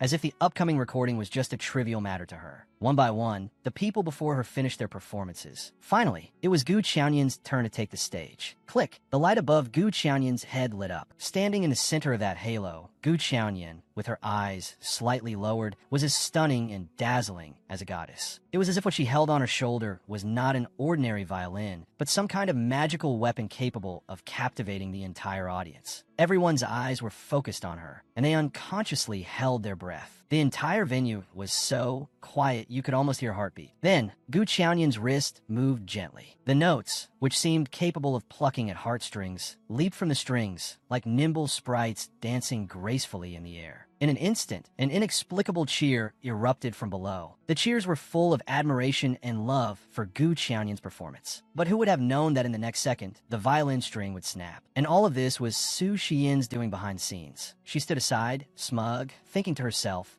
Gu Qianyan, you didn't expect this, did you? I broke your violin. Now let's see how you, this vase, are going to perform. However, Gu Qianyan gave a wicked smile and decisively tossed the violin aside. At this moment, a beam of light happened to fall on her, and she began an impromptu dance. Now Su Xian was dumbfounded. She never would have thought that Gu Qianyan could actually dance, and dance so brilliantly at that. After the performance, thunderous applause erupted, echoing like thunder throughout the entire venue. Backstage, Gu Qianyan knew very well that this was Su Xian's doing. She said to her, "So who's the real vase?" This remark thoroughly angered Su Xian, but she was left speechless. After Zhou Zhou came to get Gu Qianyan, they headed backstage. As they walked, he said with lingering fear, "That was terrifying just now. I thought it was going to be a disaster. Luckily, you managed to hold it all together in the end." At this moment, Gu Qianyan told Zhou Zhou to get the surveillance footage, saying firmly, "The scores that need to be settled will be settled." Zhou Zhou quickly responded, "Then let's go change our clothes first. After the mentors finish their performances, the show will officially begin." As she spoke, Gu Qianyan passed by the trainees' dressing room. She suddenly noticed a familiar figure inside, but she didn't think much of it and continued walking. Time passed bit by bit, and the trainee evaluations were already halfway through. Gu Qianyan lowered her eyes and flipped to the next page of trainee information. She habitually looked at the name first. Next up, individual trainee, Gong Yi. As soon as Gu Qianyan's voice fell, a commotion started behind her. She glanced behind her with some confusion, wondering to herself, what's the background of this Gong Yi? Why is everyone reacting like this? With curiosity, she then looked at the photo in the file. When she saw the face of the boy with a cold gaze yet unparalleled beauty, Gu Qianyan was stunned. Back when Gu Qianyan had slept with the Vajra baby, looking at his uniquely handsome face, she had even lamented internally. For such a prime specimen not to enter the entertainment industry and to be in that line of work instead is truly a great loss. And at this moment, looking at the Vajra baby on stage, she couldn't help but feel a bit dazed. She thought to herself, I actually slept with a future top star just like that, for so long after being reborn. No matter what Gu Qianyan did, she was always righteous and confident, as if nothing could make her feel flustered or afraid. Only now, she felt as if she had done something wrong. She quickly averted her gaze, muttering to herself incessantly, the lights weren't on that night. And I even covered his eyes with a hair tie. Gu Qianyan, be calm and composed. It's impossible for him to recognize you. She repeated this kind of psychological suggestion to herself in her mind, and only then did her originally tense nerves slowly relax. At this time, it was the mid-recording break. Zhou Zhou quickly came forward and said, we have a half-hour break. Let's go rest for a bit. Gu Qianyan agreed. You must be tired. I noticed you've been a bit distracted ever since Gong Yi appeared, Zhou Zhou said, while helping Gu Qianyan down the steps. But speaking of which, Gong Yi has godlike visuals. He's an individual trainee, right? I had to find a way to lure him to our company. Hearing this, Gu Qianyan stumbled and nearly twisted her ankle, feeling a bit annoyed at herself for being so affected by Gong Yi. After returning to the recording set, Gu Qianyan went back to her seat. Xiao Xiao, after seeing so many trainees, are there any you're particularly fond of? Pei Yuxian asked Gu Qianyan. Quite a few. If that Gong Yi from earlier has well-rounded skills in other areas, he might be my first pick. Gu Qianyan responded quite generously. Putting aside what happened that night, Gong Yi's face in today's entertainment industry is an all-access pass. If his skills can keep up, his future is absolutely limitless. Our first picks are about the same. Pei Yuxian nodded. Indeed, almost all the mentors unanimously had high hopes for Gong Yi. The recording was about to begin. Su Xian also returned from Gong Yi's side. How'd the chat go? Rap mentor Nico asked. Pretty good. He's very gentlemanly and polite. He even asked me to teach him more in the future. As Su Xian said this, for some reason, she suddenly glanced at Gu Qianyan. Gu Qianyan completely ignored her. She was just looking intently. The next contestants to take the stage were the group Xbox, which was Yu Wei's group. Gu Qianyan tapped her fingertips lightly on the file twice. Unexpectedly, Yu Wei suddenly looked at Gu Qianyan with a pitiful expression and said, PD, could I trouble you to help me with something? I need a dance partner. As soon as he said this, an uproar erupted from below. Gu Qianyan lifted her eyes to look at him, thinking to herself, in my past life, this scumbag seduced me just to climb the ladder. In the end, when his reputation was in tatters, he even sent me to another man's bed. I was too stupid back then. This time, she was determined not to repeat the same mistake. I really didn't expect him to be so impatient. He's trying to seduce me right from the start. He's really good at using this tactic. I can't. This is your initial evaluation. Everyone is performing independently. If I help you, it would be unfair to everyone else. Gu Qianyan refused him without hesitation and without mercy. Do you want to continue? Gu Qianyan asked. Yue didn't waste this opportunity and still completed a dance. The recording continued until 5 in the morning, finally completing the initial evaluation recording for all the trainees. Seeing how tired Gu Qianyan was, Zhou wanted her to go home and rest early. So he went ahead to get her things and arrange for a car. Gong Yi walked past her. Just as they passed each other, he suddenly stopped. He said softly, PD, I have some questions about the training camp rules. May I ask you?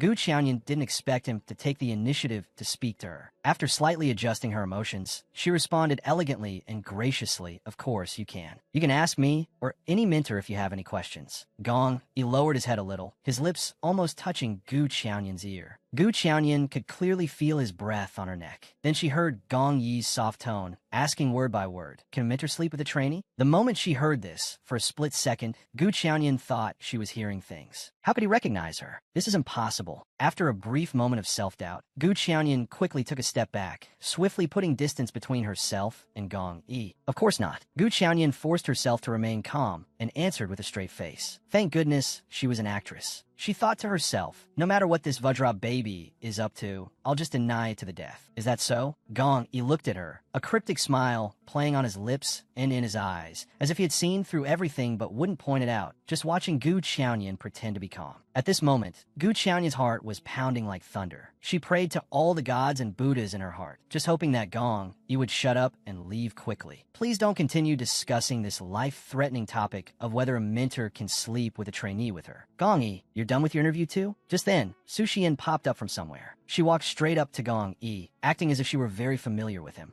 Gu Qianyan secretly swore in her heart. No matter how much she had detested Su Xian before, at this moment, Su Xian was the most adorable person in the entire world to her. She was simply a savior who had come to her rescue. Gong Yi just gave a faint acknowledgement, then looked at Gu Qianyan again and said unhurriedly, thank you for your patient explanation, PD. If I have more questions next time, I'll come find you again. After speaking, Gong Yi turned and left. Gu Qianyan, you're really something. Su Xian's voice suddenly pulled Gu Qianyan out of her state of heart-pounding fear. Don't think I can't tell. You've taken a liking to Gong Yi, haven't you? Su Xian said with a face full of ridicule and a sarcastic tone. Give me a break, will you? He's only 18 and you're 23, right? What's that saying? An old cow grazing on young grass. It's not appropriate. Just let the little brother go. Miss Su, Qiao will only be 23 in August. Zhou happened to rush back at this moment. Hearing Su Xian's words, he couldn't help but correct her. It's just over a month. Is that important? Su Xian still responded with a mocking laugh. Miss Su, I just don't get it. Whether it's the smear articles you arranged or the words you're saying now, you keep harping on the age of 23. What's the matter? You personally won't live to see 23. Zhou had a smile on his face, but the words that came out were as sharp as a knife, mercilessly retorting. The smug smile on Su Xian's face immediately froze, and her expression turned very ugly. Gu Qianyan, is this how you teach your manager? Su Xian asked through gritted teeth. I'm an adult. Do I need him to teach me? Miss Su Xian, next time you open your mouth to speak, please use your brain. You think you're still young? Aren't you already 21? Zhou once again retorted without holding back. He had put up with Su Xian for long enough. How could he let Su Xian bully Gu Qianyan right in front of him? Su Xian was thoroughly infuriated. In a fit of rage and humiliation, without another word, she raised her hand and swung a slap toward Zhou.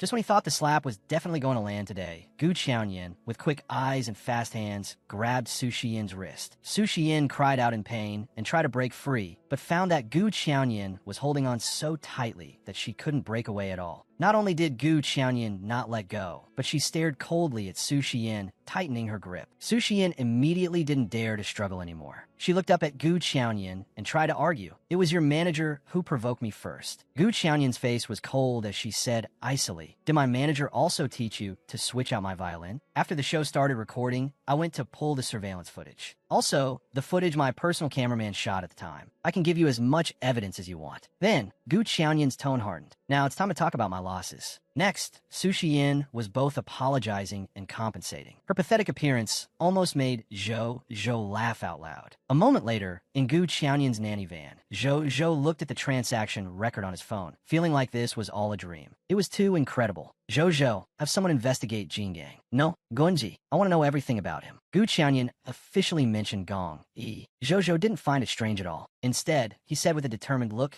Gong Yi is a dark horse. We must have him. His expression was as if he could already see Gong Yi joining their company and shining brightly in the future. Zhou looked determined. He then took an iPad from his bag, quickly pulled up a file, and handed it to Gu Qianyin, his face full of pride. He said, I just looked it over carefully. This kid is clean. Grew up abroad. His mother was an opera singer before she passed away. But he's also quite pitiful. Both parents are deceased. His education section is blank. He probably stopped studying after his parents passed away. Gu Qianyin carefully read all the information about Gong Yi, item by item, thinking to herself, his family must have been quite well off when he was a child. Perhaps after his parents passed away, he had no one to rely on and lost his support. Otherwise, he wouldn't have resorted to selling his body, right? How could such a good-looking child, like a deity, encounter such a tragic fate? But sympathy is sympathy. She can't take on this person, Gong Yi. After all, she slept with him, and he clearly knows about it. By coming to compete this time, she has reason to suspect that Gong Yi came specifically for her. Gu Qianyin still doesn't know what kind of person he is. Is he kind, or does he have ulterior motives? So she really doesn't want to place someone like a ticking time bomb by her side. Let's not sign him. I have a feeling that signing him will lead to big trouble. After reading the file, Gu Qianyin rubbed the bridge of her nose and said with a weary expression. Zhou's smile immediately collapsed, his face full of disbelief. A feeling? But speaking of which, Xiao's premonitions have always been very accurate. So many things before were clearly so unbelievable. But in the end, she predicted them all correctly. The excitement from just now completely vanished. Zhou said with some annoyance, I've been searching for half a month and finally found one I like. How can you just have a feeling? Let's look at others. Gu Qianyin's mind was made up. Seeing Zhou's disappointed look, she smiled and comforted him. Didn't we just make a nice sum of money? Hearing this, Zhou instantly became serious and asked worriedly, Xiao, is it really okay for us to go head-to-head with owls like this? Gu Qianyin scoffed, a ruthless glint in her eyes. She said, I just want them to know that I'm crazy. I don't play by any rules or conventions. If you mess with me, either we die together or they die alone. Owls is a big company. They won't risk a death match with a lunatic. Seeing Gu Qianyin smile, Zhou felt a chill run down his spine. He knew that once Gu Qianyin made up her mind, no one could dissuade her. Meanwhile, Si Bei handed a file to Gong Yi, saying,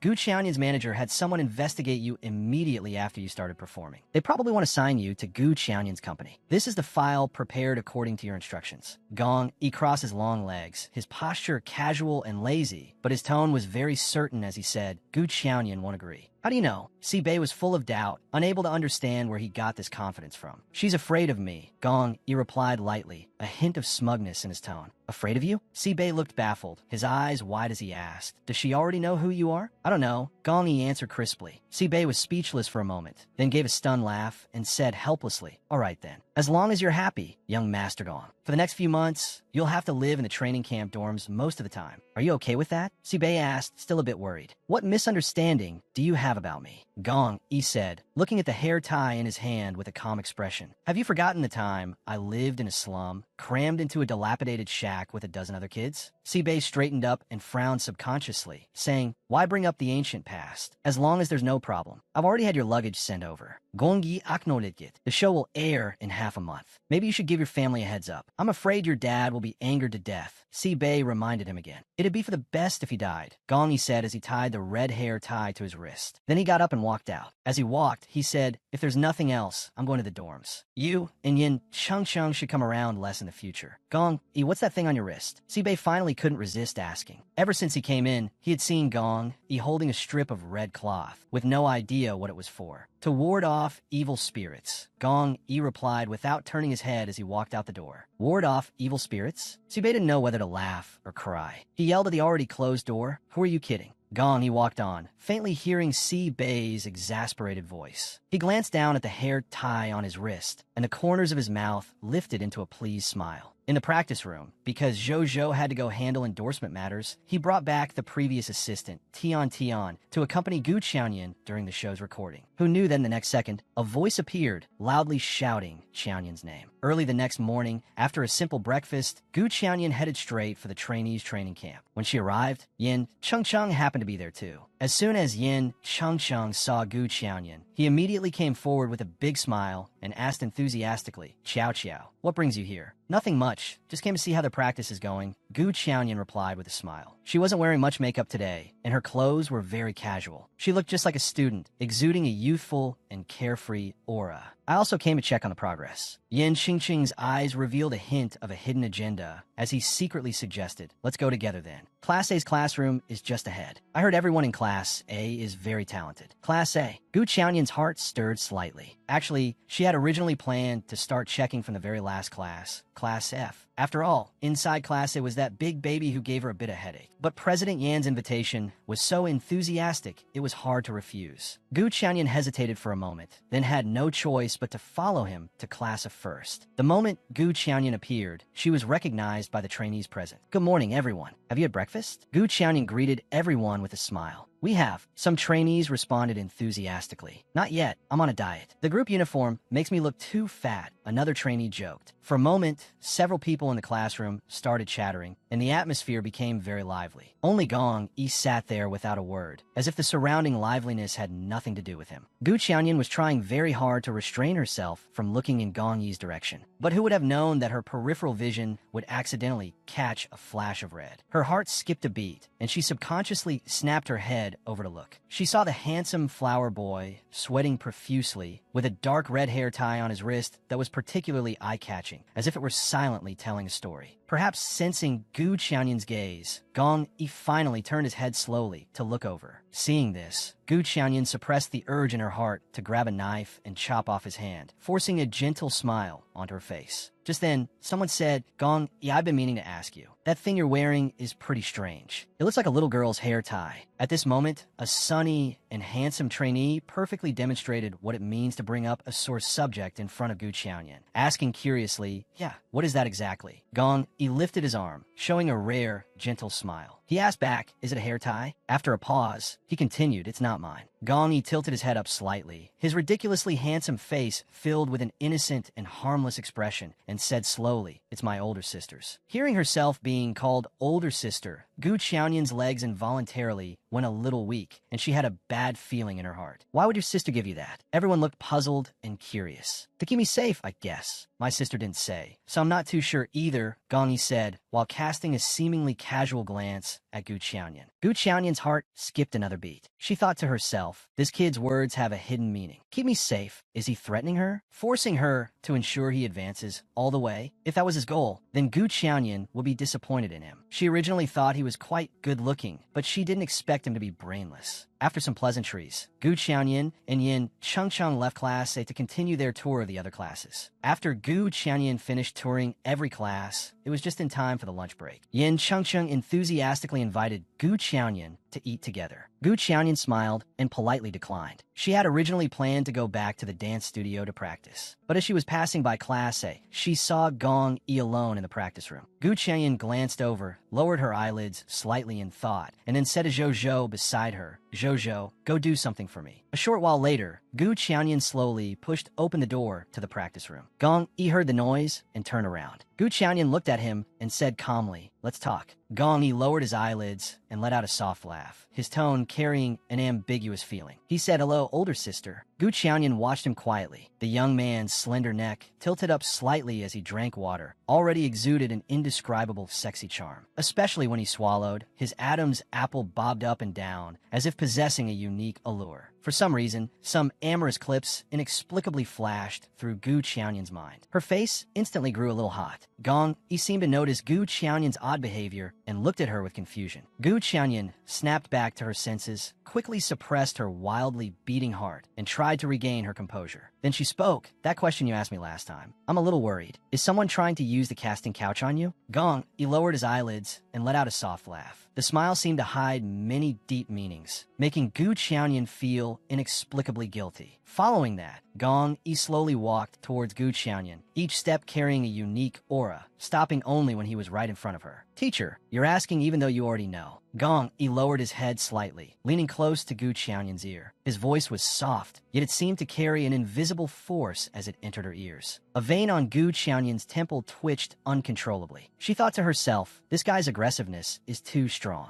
Gong Yi just looked at her like that, then placed his hands on the long bar on either side of Gu Qianyan's body, directly trapping Gu Qianyan within his personal space. Gu Qianyan's back was suddenly against the bar. She was completely stunned, her face full of shock. She looked up at Gong Yi in astonishment, her heart filled with both shock and anger. She thought, this is a practice room. There's a whole row of cameras right across from us. How dare he do this? Gong Yi, there are cameras all over the place opposite you, Gu Qianyan said word by word, trying to make Gong Yi come to his senses, realizing the inappropriateness of the moment. However, Gong Yi just laughed, a hint of slyness in his smile. He said slowly, before you came in, teacher, didn't you have someone turn them off? Gu Qianyan was a loss for words, cursing inwardly, little fox cub. In the next second, Gu Qianyan suddenly remembered something else. She had indeed told someone to turn off all the recording in this room. But the problem was, Gong Yi himself still had a wireless microphone on him for sound recording that had to be turned off manually. And before she had a chance to have him turn it off, this fox had started going crazy. The microphone on you? Gu Qianyan asked anxiously. Before Gong Yi could answer, Gu Qianyan, in her haste, quickly reached out, wrapped an arm around Gong Yi's waist in an embrace, and took the microphone off from his back. Just as she was about to turn it off, Gu Qianyan discovered that the device was already off. Gu Qianyan was once again speechless, feeling both angry and helpless. She looked up at Gong Yi, only to see the smile on his face grow wider. That look clearly showed that he had planned all of this from the beginning. Gu Qianyan gritted her teeth, inwardly annoyed. She had actually been schemed against by him. No wonder she thought, how could he be so brazen? She angrily put the microphone back on, then grabbed Gong Yi's collar with both hands and yanked him forcefully toward her. Her eyes held a warning as she said, Gong Yi, I don't know what you're trying to do. You're not saying, and I don't want to ask anymore. But let me be clear up front. With a face like yours, it's not hard at all to make it in the entertainment industry. You helped me, and I'm willing to help you. But if you don't know what's good for you and insist on going against me, there will definitely be no good end for you. Did I help you? When? Where? How did I help? Gong Yi asked slowly, word by word, with his eyes lowered, in a manner that suggested he truly knew nothing. Gu Qianyan was once again choked speechless. Just then, there was a knock on the door, and Zhou Zhou's voice was heard at the same time. Xiao Xiao, it's time to go. This was the secret signal she had arranged with Zhou Zhou beforehand. As soon as someone came, Zhou Zhou would knock and call for her to leave like this. Gu Qianyan let out a long breath of relief, released her grip on Gong Yi's collar, and then subconsciously patted his chest with both hands, smoothing out the wrinkled fabric. Only then did she realize that while Gong Yi didn't look bulky, his muscles were very firm. In a few days, the sponsor will take the Class A trainees to shoot a commercial. Let's meet privately, Gu Qianyan said after some thought. Gong Yi's response was surprisingly obedient in tone. That well-behaved feeling was a stark contrast to his aggressive demeanor just now. The anger in Gu Qianyan's heart was instantly doused quite a bit. She even began to suspect if she was being seduced into a state of confusion by him. She actually felt that he didn't seem to have any hostility towards her, but rather seemed to be playing a prank. Gu Qianyan gritted her teeth, trying her best to look fierce. Her gaze inadvertently fell on his wrist, where he wore the red hair tie. In her eyes, the hair tie looked increasingly jarring. It's ugly. Don't wear it, Gu Qianyan said irritably. Understood, teacher, Gong Yi replied very firmly. Whether it was Gong Yi calling her older sister in the morning or teacher now, Gu Qianyan felt uncomfortable all over. The feeling was incredibly awkward. Zhou Zhou had long been waiting anxiously outside the door. Gu Qianyan opened the door and walked out. Zhou Zhou immediately looked curiously into the practice room. In the golden sunlight, the young man was as beautiful as if he had stepped out of a painting. He was slowly and methodically untying the keep me safe hair tie given by his older sister. Watching this scene, Zhou Zhou couldn't help but sigh in his heart. A money tree. This is a living money tree. Gu Qianyan didn't say anything, her mind full of calculations, thinking about how to handle this troublesome yet extremely attractive treasure. As for Gong Yi, after untying the hair tie, he folded it meticulously and carefully put it in his pocket. He seemed to be in a pretty good mood. Then he picked up his things, ready to go back to the dorm to take a shower before continuing to practice in the afternoon. But just as he walked out of the classroom, he was stopped by someone. It was Yue.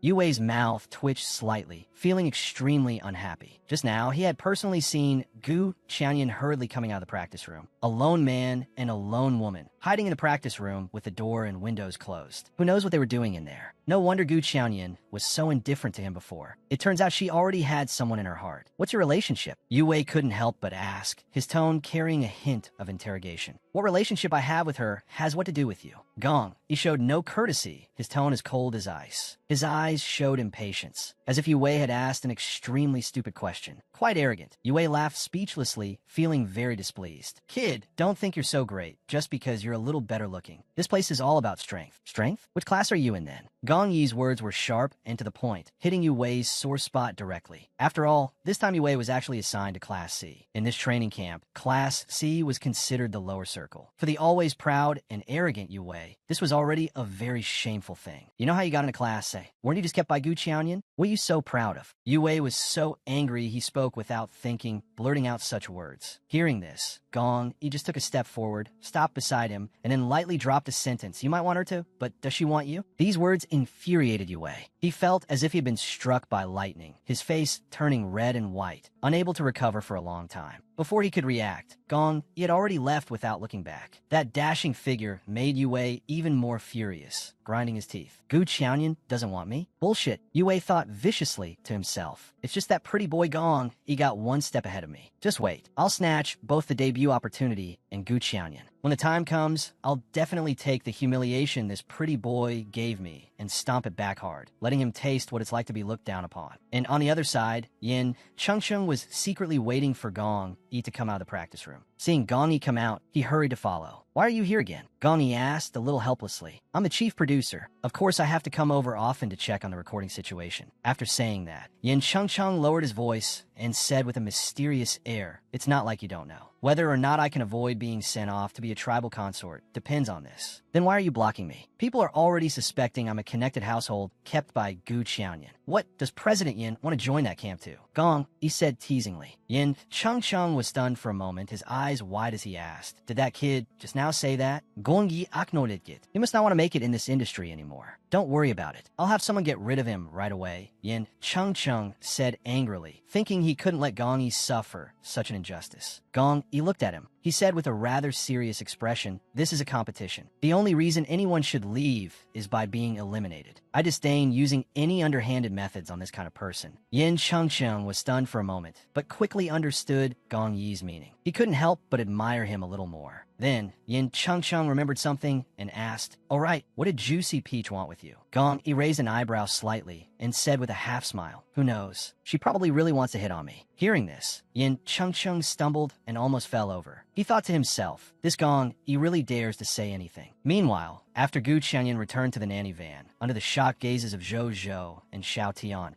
she chugged a large glass of water in one go. The way she drank looked as if she had been thirsty for a long time. You weren't talking to him for that long. How could you be so thirsty? Zhou Zhou asked, stunned. Gu Qiaoyan put the glass down forcefully. She had finally come back to her senses. Recalling all of Gong Yi's actions just now, that one look, that one smile, she suddenly understood. Gong, he had only one goal. He was seducing her. Gu Qiaoyan cursed inwardly. I really didn't expect this. I didn't expect it. The more she thought about it, the angrier she got. Gu Qiaoyan picked up a bottle of mineral water in the car and gulped down more than half of it. But after drinking, the anger in her heart not only didn't dissipate, but grew even stronger. If he confused her like this a few more times, she really wouldn't be able to hold out. Gu Qiaoyan thought to herself, not signing him is the right decision. Gu Qiaoyan said angrily. Then she instructed Zhou Zhou, do me a favor. Pick up Gong in 3 days. On the other side, Yin Chengcheng was also asking Gong, so what's your next step? But Gong, he looked completely at ease, the corners of his mouth turning up in a mischievous smile as he said, of course, it's to let my older sister hit on me. In the blink of an eye, the theme song assessment day arrived. The atmosphere in the entire training camp became exceptionally tense. As the various assessments were completed, it was time to announce the ranking results. And the last spot for promotion to class,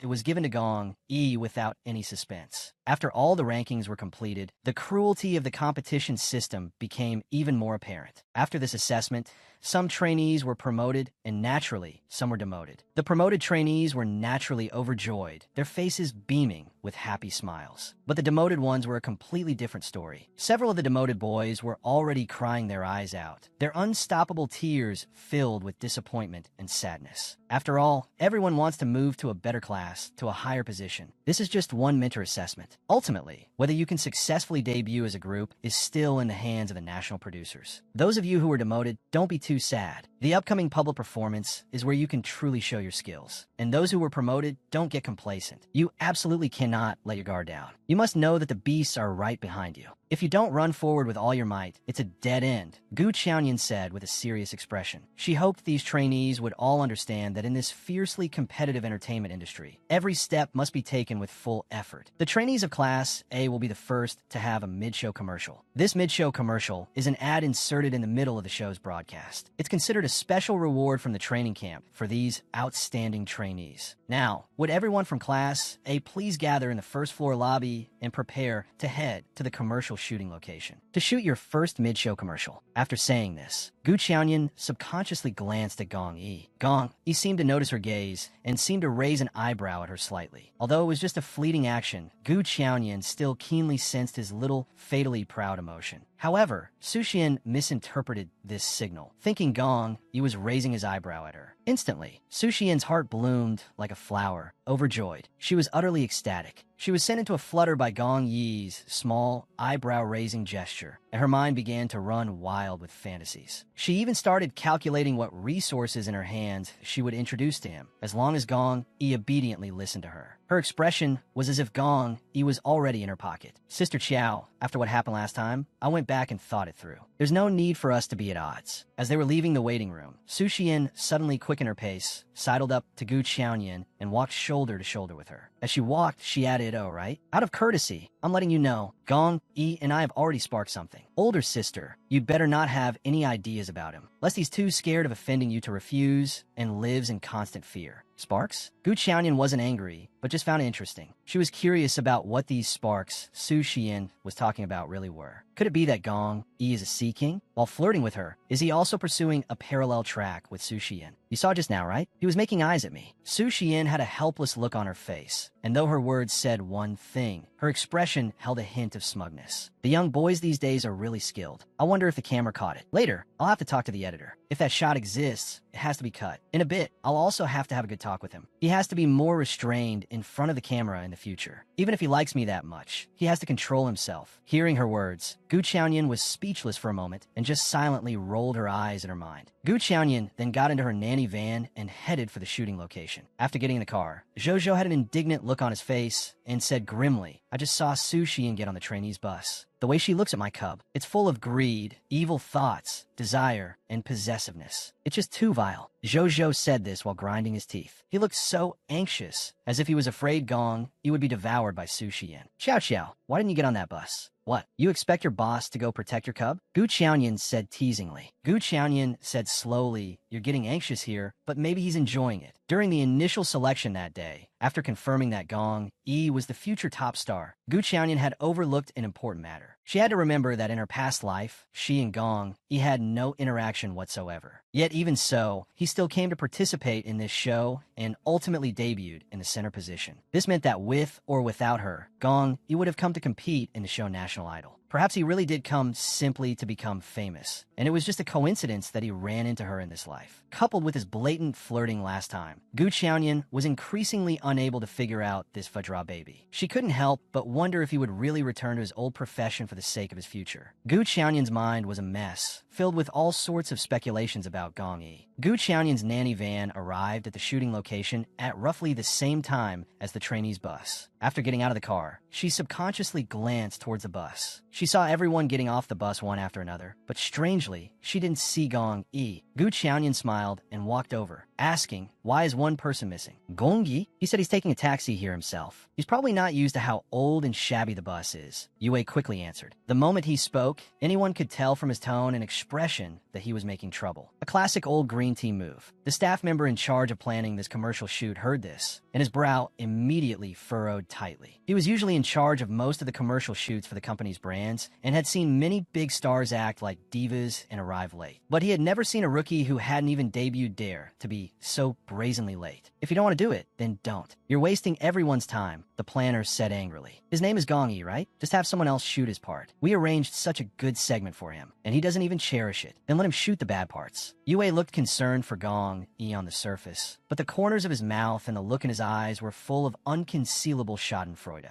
He was secretly gloating. At this point, Gu Qianyan told Zhou Zhou to handle the matter. Just then, a man walked over calling out, "Xiao Xiao." This person was the director from the brand they were shooting for today, Director Xiao. As he spoke, his hand, whether intentionally or not, landed on Gu Qianyan's waist, gently pushing her forward. With a face full of smiles, he said, "Xiao Xiao, my daughter is a huge fan of yours. I'm truly fortunate to be able to work with you this time. It's stuffy out here. Let's all go inside first." Gu Qianyan immediately noticed Director Zhao's little action and felt very repulsed. She discreetly changed her position, cleverly avoiding his hand. Just then, a small commotion suddenly arose in the shooting hall. Gu Qianyan raised an eyebrow slightly. She didn't even need to turn around to know that it must be Gong Yi who had arrived. Director Xiao, who was all smiles at first, walked straight towards Gong Yi the moment he saw him. Yue's expression showed a moment of panic, but he quickly returned to normal. Then he said to Gong Yi, "You're late. Hurry up and apologize to the planner's sister." Gong Yi glanced sideways at Yue, his gaze so cold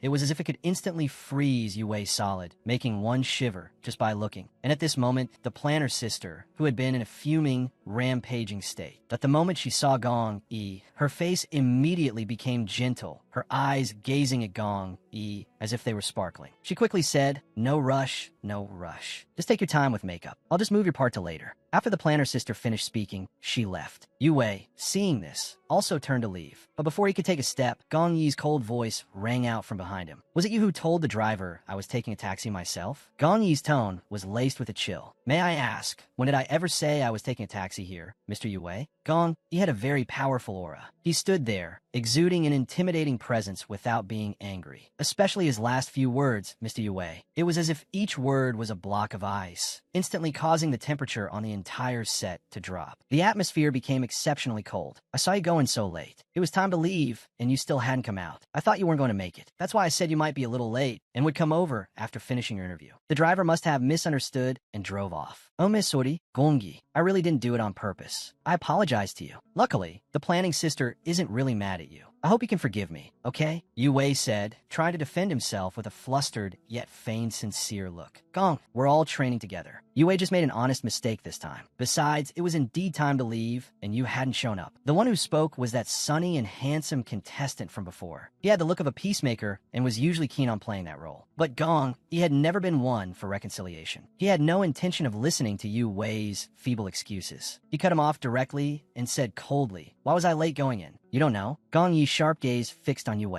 "Isn't it because you stayed in there for an extra 20 minutes? Yue's face instantly stiffened. He never imagined that Gong Yi would relentlessly pursue the matter so mercilessly in public. His face flushed red, and he stammered, "That's because the director-editor asked a lot of questions. Yue, this is a competition. Play fewer dirty tricks. Be careful you don't get burned playing with fire." Gong Yi had no desire to hear Yue's excuses any longer. After throwing out this warning, he ignored the shocked gazes of everyone present and walked straight towards the dressing room. "I didn't." Yue stood rooted to the spot, his eyes red, still trying to defend himself. But his voice sounded so feeble. Although there was this little incident with Yue, the subsequent shoot still went very smoothly. Gu Qianyan had been in countless commercials since she was a child, more than she could count on both hands. So, she was very experienced. During the shoot, she passed almost every scene in a single take. Her professional performance earned the admiration of everyone present. Director Xiao, as the person in charge from the brand side, was watching Gu Qianyan's shoot from the sidelines. His eyes were glued to her, almost popping out of their sockets, and he kept swallowing his saliva. Gu Qianyan's final scene was completed smoothly. "Thank you for your hard work, everyone." Gu Qianyan gently pressed her hand to her chest, her face full of politeness, and gave a slight bow to the staff on set. Her humble and elegant posture made people feel that she was even more approachable and cultured. As for Director Xiao, he stared at Gu Qianyan without blinking, his eyes nearly popping out,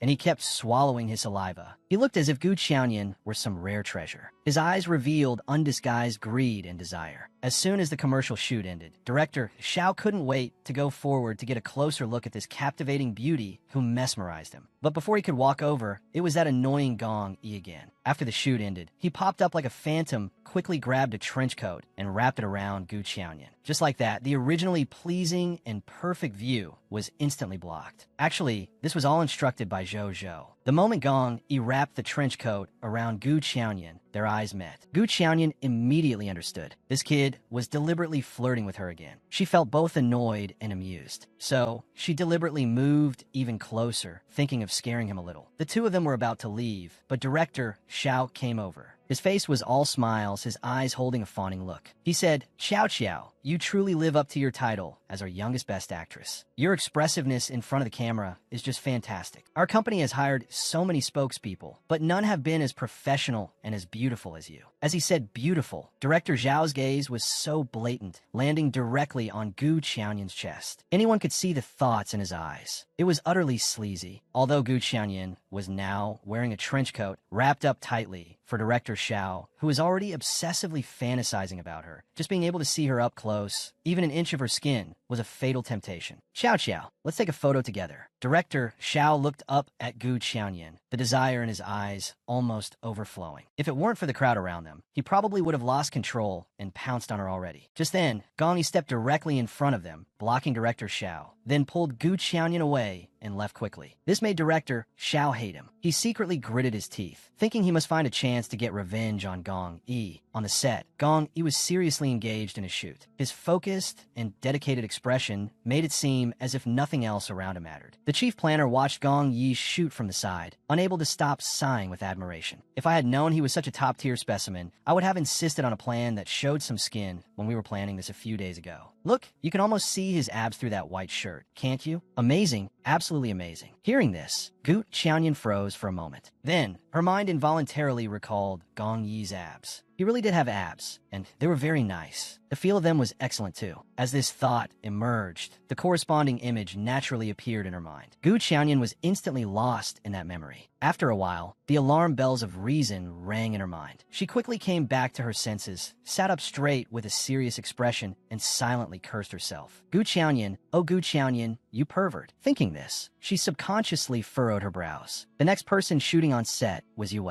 Gu Qianyan didn't know that Yue had noticed her the moment she arrived, so he immediately started performing with more effort, intent on showing off in front of Gu Qianyan so that she would see him in a new light. However, everyone on set was praising Gong Yi. Every word of praise that reached Yue's ears made him more and more flustered. As a result, he got nervous and made a mistake on the spot. The director immediately yelled cut. His expression was not good. Yue's face instantly flushed red with embarrassment and frustration. Just then, Gu Qianyan stood up and left directly. Seeing this, Yue thought his terrible performance had disappointed Gu Qianyan. He suddenly felt like the sky was falling, and his spirits hit rock bottom. During the subsequent shoot, his form remained off. He just couldn't get back into the groove. It took a long time before he barely managed to finish filming his part. In reality, Gu Qianyan hadn't paid much attention to him at all. She just didn't want to listen to the women next to her fantasizing and fawning over Gong Yi, which is why she chose to leave. Just as she rounded a corner, she faintly heard a familiar, sleazy, and excited voice from the stairwell. "Gu Qianyan is fucking amazing. She looks skinny, but once her clothes are off, she's got everything you could want. Every part of her is top tier. If it weren't for that meddlesome trainee today, I would have already pulled her into my arms and enjoyed myself." Hearing this, Gu Qianyan's steps came to a halt. She felt a wave of nausea and cursed inwardly. This director Xiao is truly a shameless scoundrel. Don't believe me? I'm going to get her tonight. Just wait. I'll find some good equipment and set it up in the hotel. I'll give you a live broadcast tonight. That director Xiao was getting more and more excited on the phone. His lewd thoughts were simply nauseating. Gu Qianyan felt like she was about to throw up listening to him. Just as she was thinking of a way to deal with this guy, there was a sudden click. The lights in the stairwell suddenly went out. Director Xiao thought it was just the motion sensor lights turning off normally. He subconsciously stomped his foot, trying to get the lights to turn back on. But there was no reaction in the stairwell. It remained pitch black. "What's going on?"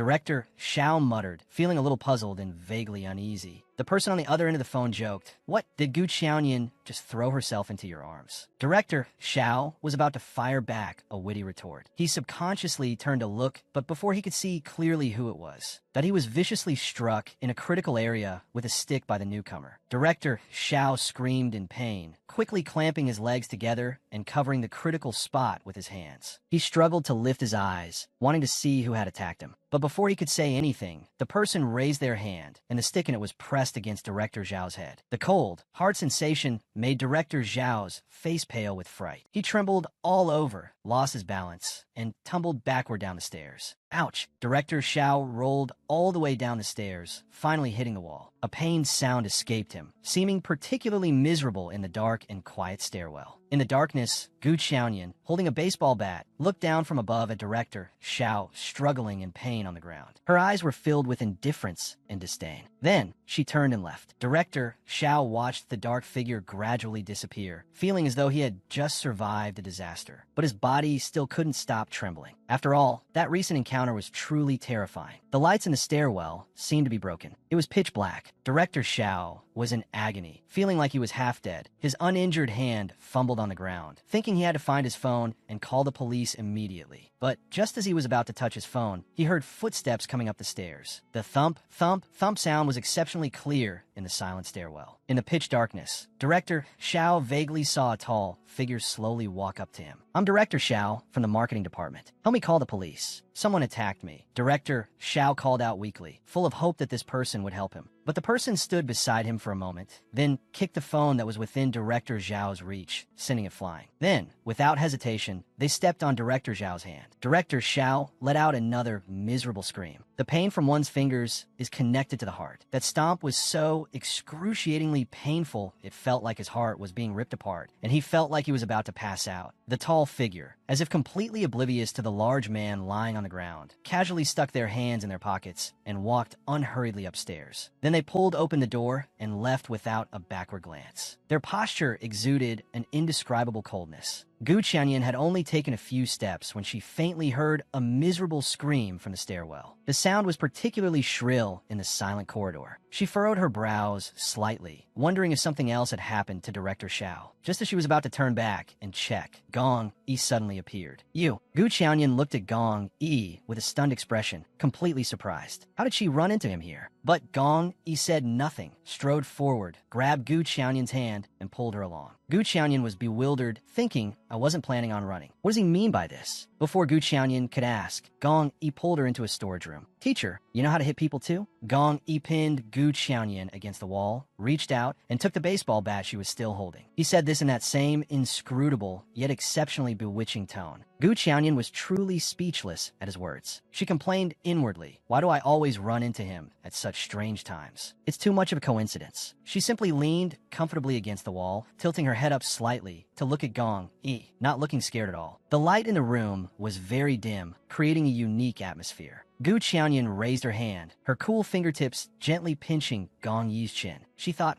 flirting is it? Who doesn't know how? "Little boy, your big sister is in a very bad mood right now. Do you really have to provoke me at a time like this?" Gu Qiaoyan said, her tone carrying a hint of warning, yet also seeming to hide some other emotion. "Sister, you're heartless. I was clearly saving you. How did that become provoking you?" Gong Yi let Gu Qiaoyan pinch his chin without any intention of resisting. His lazy tone carried a hint of flirtation, as if he deliberately wanted to make Gu Qiaoyan's heart flutter. Gu Qiaoyan felt her heart tremble. She complained inwardly, "Who told him to call me sister? And he says I'm heartless. Buddy, can you not be so captivating when you're acting cute? Who asked you to save me?" Gu Qiaoyan quickly pulled her hand back. She knew clearly that if she didn't let go, her fingertips would probably become scorching hot. "What did you do just now? Why was he screaming so miserably?" Gong Yi raised an eyebrow slightly, looking completely unconcerned. "Was there someone in the stairwell? I think I might have stepped on something just now. I didn't really notice." "Sister, don't call me sister." The moment Gu Qiaoyan heard him say sister, her heart leaped into her throat. She subconsciously reached out and covered Gong Yi's mouth. She thought to herself, many people called her sister, including quite a few boys. But no one had ever called her sister in a way that made her heart race and her legs go weak. Gong Yi looked at her calmly, his eyes seeming to hold 1,000 words. The moment their eyes met, in a flash, Gu Qianyan suddenly remembered a familiar scene. That night at the hotel entrance, she had been afraid he would speak and had covered his mouth just like this. Gu Qianyan snatched her hand back as if she'd been electrocuted, feeling flustered and a little awkward. But in the next second, reality mercilessly shattered her wishful thinking. Gong Yi braced one hand on the wall beside Gu Qianyan, leaned down close to her face, a faint smile playing on his lips. He said slowly, "You cover my mouth. Are you going to force a kiss next?" It was the same deep, pleasant voice, only this time it was laced with a rich amusement that seemed to bore straight into one's heart, making the smile even more profound. Hearing it made one's heart ripple uncontrollably. Gu Qianyan was instantly petrified. She just stood there, stunned, not knowing how to react for a moment. "You're not pretending anymore?" After a moment, Gu Qianyan forced herself to calm down and asked, biting the bullet, trying to appear less flustered. "I got tired of playing that way." Gong Yi nodded seriously. He looked as if all his previous actions had really just been to tease Gu Qianyan. "Teacher, last time in the practice room, didn't you say you wanted to talk to me after the commercial shoot? Let's talk." Hearing this, Gu Qianyan felt like she was about to choke on her own blood, almost dying of anger. She thought, what on earth is this? I was drugged that night. Gu Qianyan didn't want to beat around the bush anymore. She said directly, that night was just a transaction I paid for. Nothing more. Gu Qianyan looked at Gong Yi sincerely, hoping he would just drop the matter of that night. "Gong Yi, I'll say it again. You helped me. I don't want to move against you. Can we just consider the matter of that night over once we walk out this door?" Hearing this, Gong Yi couldn't help but laugh. His smile seemed to hold a hint of helplessness, yet also seemed to hide something else. "What are you laughing at?" Gu Qianyan frowned, her expression suddenly turning serious. She felt a flicker of anger, feeling that Gong Yi wasn't taking her words seriously. "The matter of that night isn't over for me." Gong Yi reached out, gently hooking a strand of Gu Qianyan's hair and twirling it around his fingertip. His eyes held a trace of grievance and a different kind of emotion. He said slowly, "Teacher, you tell me, how am I supposed to get over having my precious first time taken away just like that?" Gu Qianyan felt as if she had been struck by lightning. Her eyes widened in utter disbelief. She blurted out, "Your first time?" Gong Yi nodded calmly. "I hadn't even started in the business yet when I met you." It was true. After all, at the beginning of that night, Gong Yi's performance had indeed been very clumsy. It was only later that he slowly got into it, and things got better. "Then what do you want?" Gu Qianyan asked helplessly. She really couldn't handle Gong Yi's inscrutable attitude anymore. She just hoped he could give her a clear answer so she would know where she stood. "I haven't decided yet," Gong Yi said unhurriedly. His tone was casual, as if this wasn't an urgent matter for him. "I'll tell you when I've figured it out. Okay, teacher?" Gu Qianyan felt a headache coming on. She was so frustrated. What on earth was this Gong Yi planning? It was truly baffling. Just then, someone passed by the fire escape door and heard faint cries for help from inside. They quickly brought people to open the door and check, only to discover the horribly battered director, Xiao, lying on the ground. His wretched and miserable state gave everyone a fright. Gu Qianyan also heard the gasps of surprise from outside. She thought, I can't get involved in this. She quickly said to Gong Yi, pretend you know nothing about what just happened. Don't get involved. Understand? Understood. Gong Yi nodded obediently. His compliant look made Gu Qianyan relax a little. Gu Qianyan took a deep breath, trying to compose herself after the series of shocks and calm down as quickly as possible. I'm going out now. You hide here. Come out after everyone outside has left, okay? Gu Qianyan said softly, thinking this would avoid unnecessary trouble. Gong Yi had been very obedient in his answers so far, so Gu Qianyan thought she would get another compliant okay this time. But unexpectedly, Gong Yi stopped her in the next second. She heard Gong Yi say, Teacher, I still have something to tell you. I was bullied. Gong Yi looked at Gu Qianyan with a wronged expression. Gu Qianyan looked at him, a little puzzled, not understanding what he meant. That person's name is Yue. He's convinced that you're my sugar mommy, Gong Yi continued. That's why he's bullying me out of jealousy. Understood. I'll have someone handle it. He won't bully you again. Gu Qianyan thought, if Yue is targeting Gong Yi because of me, then Gong Yi has been dragged into this because of me. I do have a responsibility in this matter. I should help resolve it. No need. I'll solve it myself. Gong Yi refused directly. Then his tone shifted and he said slowly, what I want to say is, teacher, if you really plan on being a sugar mommy to someone, you can consider me first. Gu Qianyan was stunned for a good while before she came to her senses. She asked, are you short on money recently? She paused, then remembered something and asked, what about the diamond earring? Not for sale, Gong Yi answered without hesitation. His tone was firm, as if that diamond earring held a special meaning for him, and he would never sell it no matter what. Gu Qianyan's heart was struck hard by Gong Yi's unhesitating not for sale. She thought, isn't this absurd? He won't sell the diamond earring, but he'll sell himself. Just how reluctant is he to part with that earring? Gong Yi, I won't interfere in your personal life. If you're short on money, I can lend you some,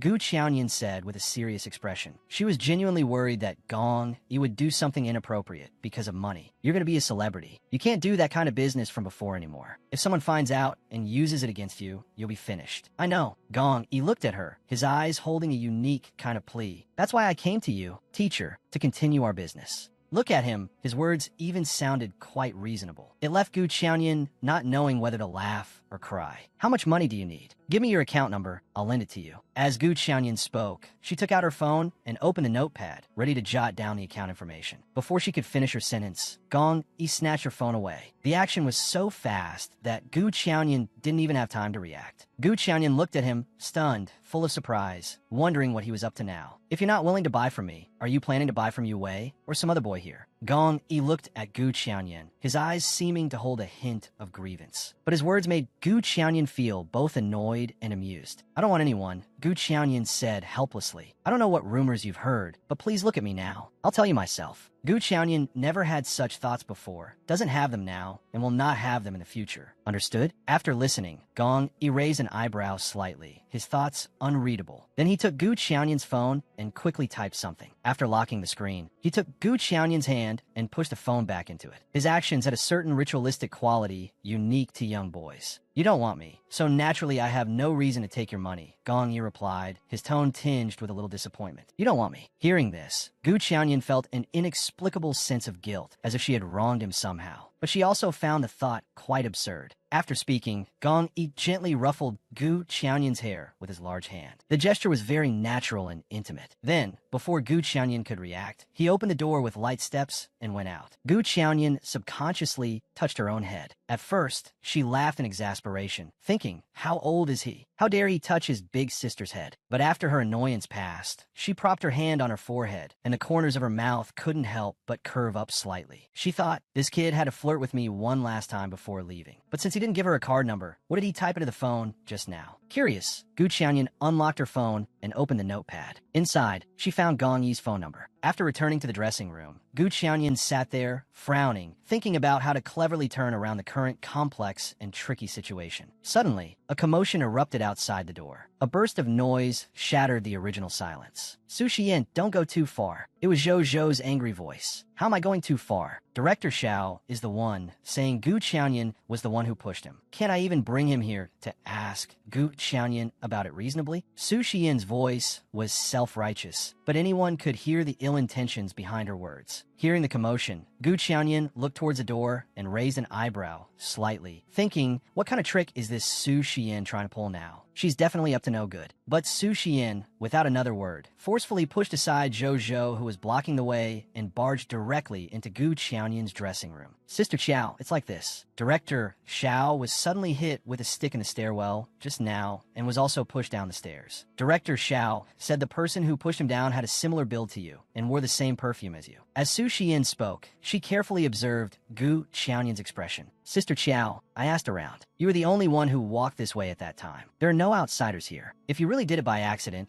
just apologize to Director Xiao and compensate him a little, and it'll be fine. The reason she encouraged Director Xiao to harass Gu Qiaoyan was actually very simple. If Director Xiao succeeded in his harassment, that would be for the best, as she could then use it to control Gu Qiaoyan. If the harassment was unsuccessful, she would take advantage of Director Zhao's desperation while he was lingering around Gu Qiaoyan to secretly take a few seemingly intimate photos of them together. Then she would write a press release based on the photos, framing Gu Qiaoyan. That would be enough to strip a layer of skin off Gu Qiaoyan. As long as Gu Qiaoyan was truly intimidated and accepted the so-called compensation, sooner or later, she could find a way to make Gu Qiaoyan compensate him in bed. Her thoughts were truly vicious. Director Xiao, enduring the pain, said loudly, Gu Qiaoyan, I know it was you. I advise you to admit it while I'm still being reasonable. Otherwise, the consequences. Before he could finish his otherwise, his phone rang. Director Xiao hadn't planned on answering it, but one look at the caller ID on the crack screen made his face change drastically. He ignored the pain in his hand and quickly answered. General Manager, the shoot over here is going very smoothly. Before Director Xiao could finish, the general manager on the other end exploded like a lit pack of dynamite and started cursing. Did you just get your hand stepped on in the stairwell? You idiot, that was the big boss of the entire corporation. The general manager was absolutely furious, his voice so loud it could be heard clearly on their end. Hearing this, Director Xiao broke down on the spot. He thought, it's over now. I actually offended the big boss of the corporation. Isn't that courting death? If I completely infuriate Gu Qianyan because of this, then I'm really finished. At this time, Su Xian was still chattering on. If this continues and gets blown up in the news, it won't be good for you. Director Xiao put down his phone, looking utterly dejected. He quickly said, actually, nobody pushed me. Hearing this, Su Xian was completely stunned. Her eyes widened in disbelief. Didn't you just say? Didn't I say I fell hard and started hallucinating? Director Xiao shouted, feeling anxious and scared. Just wanted to clear his name immediately. Nobody pushed me, and nobody stepped on my hand. I slipped and fell down the stairs myself. Gu Qianyan watched this dramatic scene, completely speechless. She wondered what's suddenly wrong with him. Why did he change his story all of a sudden? Miss Gu, I'm so sorry. I was talking nonsense just now. I hope you won't take it to heart. Director Xiao said as he backed away. I need to go to the hospital now. I have to go to the hospital. But Su Xian grabbed him, not giving up, thinking, we can't just let it go like this. She said anxiously, Director Xiao, don't be in such a hurry. We haven't cleared things up with Sister Xiao yet. Get lost. Director Xiao couldn't be bothered with her at this moment. He shoved Su Xian away, feeling angry and hateful, and cursed loudly. It's all your fault, you bitch. All your fault. If you hadn't said Gu Qianyan liked me, how could I have? Director Xiao was truly regretting it to his core. He regretted believing Su Xian's words. After pushing Su Xian away, he moved with difficulty and quickly left Gu Qianyan's dressing room. Su Xian was left standing there, completely dumbfounded. She never would have expected that old bastard Director Xiao would turn on her before leaving. This was completely beyond her expectations. At this moment, with her plan in ruins, only 2 words remained in Su Xian's heart. It's over. Su Xian, was that fun?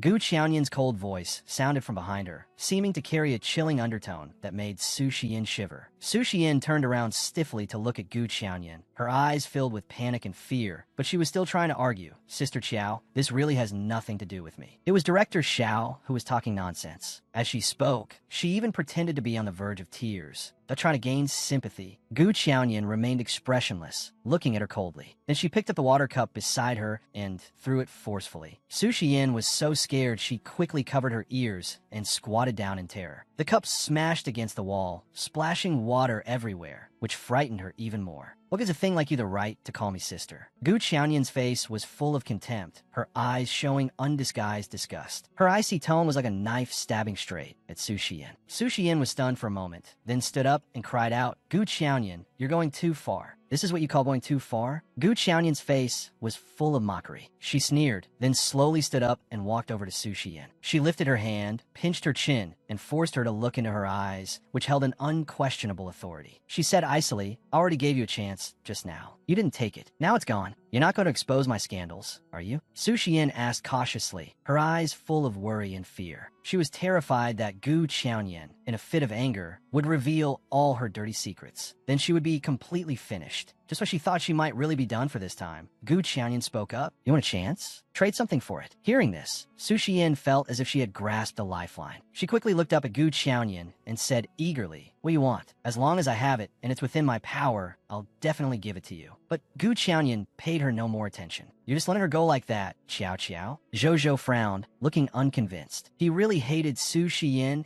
and was always thinking of a way to deal with this woman who was always causing trouble. Gu Qianyan sneered and said slowly, for someone like Su Xian, unless you make her disappear completely, it's much safer to let her stay in her current position than to make her disappear. Hearing this, Zhou was stunned at first, then had a sudden realization. Gu Qianyan stretched, feeling quite tired after the long day. She asked, are there any other arrangements? If not, let's go back. No more, Zhou replied. Then, as if he had suddenly remembered something, he started muttering, tomorrow afternoon, they're going to announce the first public performance stage for these boys. I wonder if Gong, he can do it. As Zhou spoke, his face was full of anticipation, and he unconsciously started talking about Gong Yi. The moment Gu Qianyan heard the name Gong Yi, a nerve was subconsciously struck. Images from before instantly flooded her mind. In a space of intersecting light and shadow, the young man had one hand braced by her ear, a smile on his face, his soft voice like a hook, calling her sister again and again. The scene was so impactful that Gu Qianyan's face immediately turned red. Zhou saw Gu Qianyan blushing and looked at her with a puzzled frown. He asked, "Why are you blushing? It's stuffy in the parking lot." Gu Qianyan quickly replied with an excuse, trying to hide her unnatural reaction. The elevator soon arrived at the first basement level. Gu Qianyan kept her head down, walking forward on her own, when she heard Zhou suddenly exclaim, "Oh my God, so handsome!" Zhou's voice was filled with utter surprise and admiration, clearly stunned by someone. Gu Qianyan had seen her fair share of handsome men recently and was usually unfazed. But this time, Zhou seemed exceptionally surprised, which piqued her curiosity. She followed Zhou's gaze, and when she saw, she froze on the spot. The man was wearing a casual, high-end custom suit, revealing his delicate collarbones and a superior, long neck. Looking closer, he had upward slanting phoenix eyes, a high-bridged nose, and lips that weren't thin but exuded a certain sexiness. Overall, he was indeed a top-tier handsome man. However, Gu Qianyan thought to herself that although he was handsome, he was still a notch below Gong Yi. It's just, this handsome man looked so familiar. She pondered inwardly, where on earth had she seen him before? Just as Gu Qianyan was trying hard to think, a person walked out from another elevator exit. The handsome man immediately waved at him. Gong Yi. Zhou's face was full of shock, and his excitement surged up again. As expected, handsome guys are friends with other handsome guys. He's actually Gong Yi's friend. I have to get his contact information, scout him, sign him, and make him famous. With that, Zhou shot off like a runaway horse, running straight over there. He was so fast that Gu Qianyan hadn't even reacted yet. Zhou. Gu Qianyan tried to reach out and grab him, but missed, only able to watch helplessly as Zhou ran off. Actually, the moment she saw Gong Yi,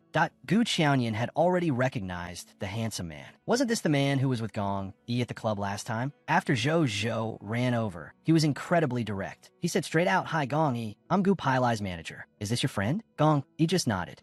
Bei was completely bewildered by this sudden situation. He looked at Zhou and asked, "Can I help you?" "Hello, sir. I'm the artist director for Star River Entertainment. This is my business card. I think your appearance is absolutely perfect. Are you interested in a career in the entertainment industry?" Zhou introduced himself enthusiastically, his eyes full of anticipation, hoping Bei would agree. Hearing this, Bei thought to himself, Gu Qianyan won't sign Gong Yi, but she's taken a liking to me. So that's why she was so cold to Gong Yi just now. It was because of me. He couldn't help but glance at Gong Yi and raise an eyebrow, finding the situation rather interesting. "This is the first time I've been scouted. I'm very honored." Bei smiled. He was quite magnanimous and readily exchanged business cards with Zhou. Just then, Gu Qianyan's car pulled up. "Keep in touch." Zhou waved happily, then turned his head to Gong Yi and said, "The public performance is about to be announced. Keep it up, little brother." Gong Yi just gave a faint, almost imperceptible nod, but his gaze was fixed on the car's interior. He saw Gu Qianyan's face was cold, not even sparing him a glance. Her indifferent attitude made Gong Yi's heart stir slightly, though it was unclear what he was thinking. Zhou happily got into the car, just as the door closed, but he was about to look at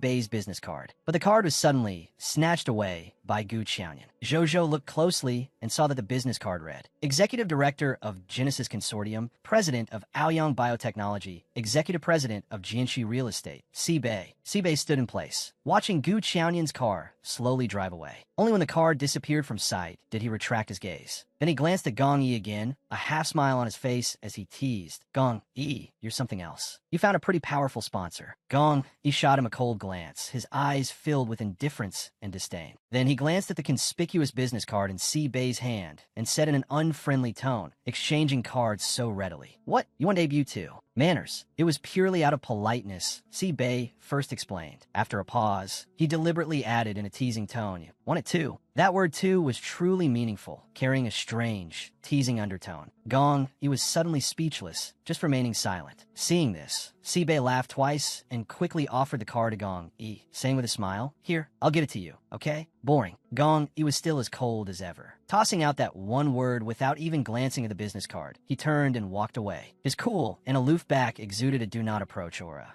Bei folded his arms, watching Gong Yi's departing figure, suppressing a laugh as he stroked his chin. He thought to himself, although that Gu Qianyan is hard to like, she's managed to make Gong Yi seem a little more human. I guess she's done a good deed. As Bei thought this, he walked to his car. Before starting the engine, he glanced at the business card again, a contemptuous look on his face. He raised an eyebrow slightly, then casually tossed the card into the car's small trash can. From the bottom of his heart, he had no intention of contacting Gu Qiaoyan. In any case, he had given his card out. Now he would just wait and see what kind of show Gu Qiaoyan would put on next. Meanwhile, Gu Qiaoyan, sitting in the car, directly tore the business card to shreds. Zhou Zhou, seeing this from the side, was heartbroken. He quickly reached out, cupping the card that Gu Qiaoyan had torn in two, and said in a complaining tone, "Qiao Qiao, what are you doing? Girl, open your eyes and take a good look at his identity." Gu Qiaoyan said, "He's from the Genesis family." Hearing this, Zhou Zhou instantly deflated like a popped balloon. His head drooped, and he mumbled, "I can't believe he's already a tycoon at such a young age." Tycoons are the sugar daddies of the entertainment industry. Why would he want to mess around in showbiz? But Gong, he doesn't have any family background. How would he know a tycoon like that? Zhou Zhou mumbled again in a low voice, his heart full of confusion, unable to figure out the relationship between the two. Hearing this, Gu Qiaoyan almost fainted from anger. She snapped, "Have you settled all the upcoming business deals? You have the nerve to worry about other people's affairs?" Hearing this, Zhou Zhou immediately perked up. He sat up straight and quickly reported, "I've scheduled meetings with 2 companies for tomorrow morning. As long as we agree on the amount and scope of obligations, we can sign the contracts." And just like that, Gu Qiaoyan successfully diverted Zhou Zhou's attention, stopping him from obsessing over Gong, E, and Seibei's business. In the car, Zhou Zhou, with nothing to do, scrolled through the live news. Suddenly, he saw that another wealthy businessman had been exposed in a sordid scandal. He couldn't help but gasp. Gu Qiaoyan glanced at the news and commented casually, "Why have so many local tycoons been getting into trouble lately?" It's true. The big network these tycoons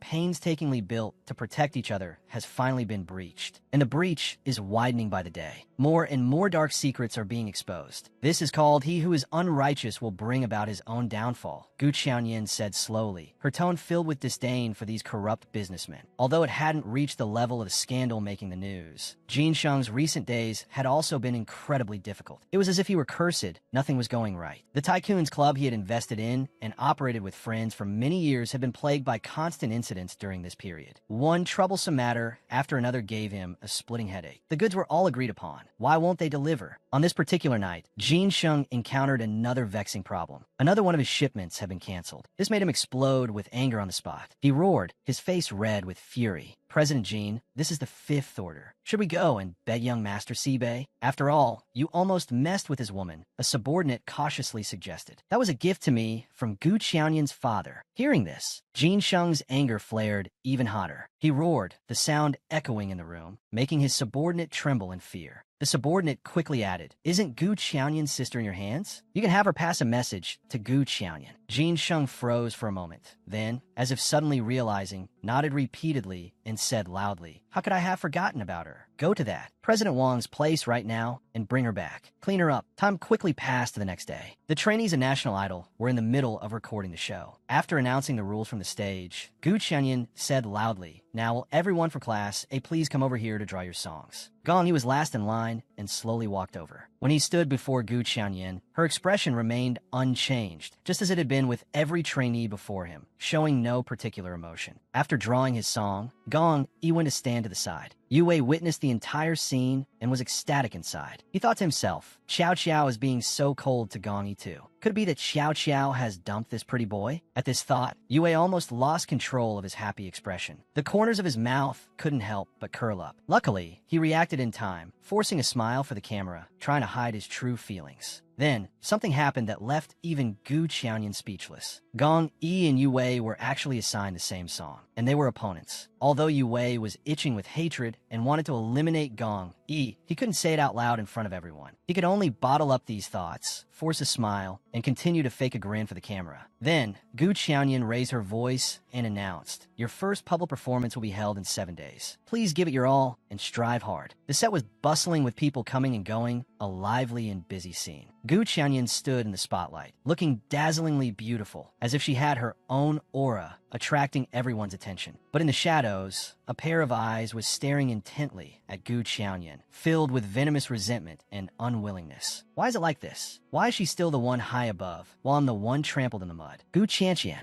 Gu Qianyan caught a glimpse out of the corner of her eye, then quickly turned to look closely, recognizing the other person at once. Gu Qianyan panicked for a second, but quickly composed herself. She crawled to Gu Qianyan's feet, her face full of pleading, and cried, "Sister, I'm begging you, please let me go. Ever since you sold me to Jin Sheng, my life has been a living hell. Please, I beg you, let me go." Gu Qianyan responded coldly, "The one who sold you was your father, your own biological father, for a full 300 million, didn't you know? Qianqian, things have already come to this, and you still want to frame me? I have other work to do. If you're just here to make a scene and record it, please leave." Hearing this, Gu Qianqian realized her little trick had been seen through. She had just secretly turned on her phone to record. She now frantically turned off her phone, and her expression changed in an instant. With an interrogating tone, she asked, "Is Si Bei your sponsor? Did you order him to go after President Jin?" Gu Qianyan simply said, "I don't know him. I don't have a sponsor." But inwardly, she thought, what a small world for enemies. It's this Si Bei again. Who knew this matter would involve him? But Gu Qianqian shouted, "Cut the crap. How could you not know each other? Last time Jin Sheng wanted to kidnap you, his men deliberately crashed a Bentley into Jin Sheng's car. And that time at the club, he even came and beat Jin Sheng up. Si Bei is about to ruin Jin Sheng for you.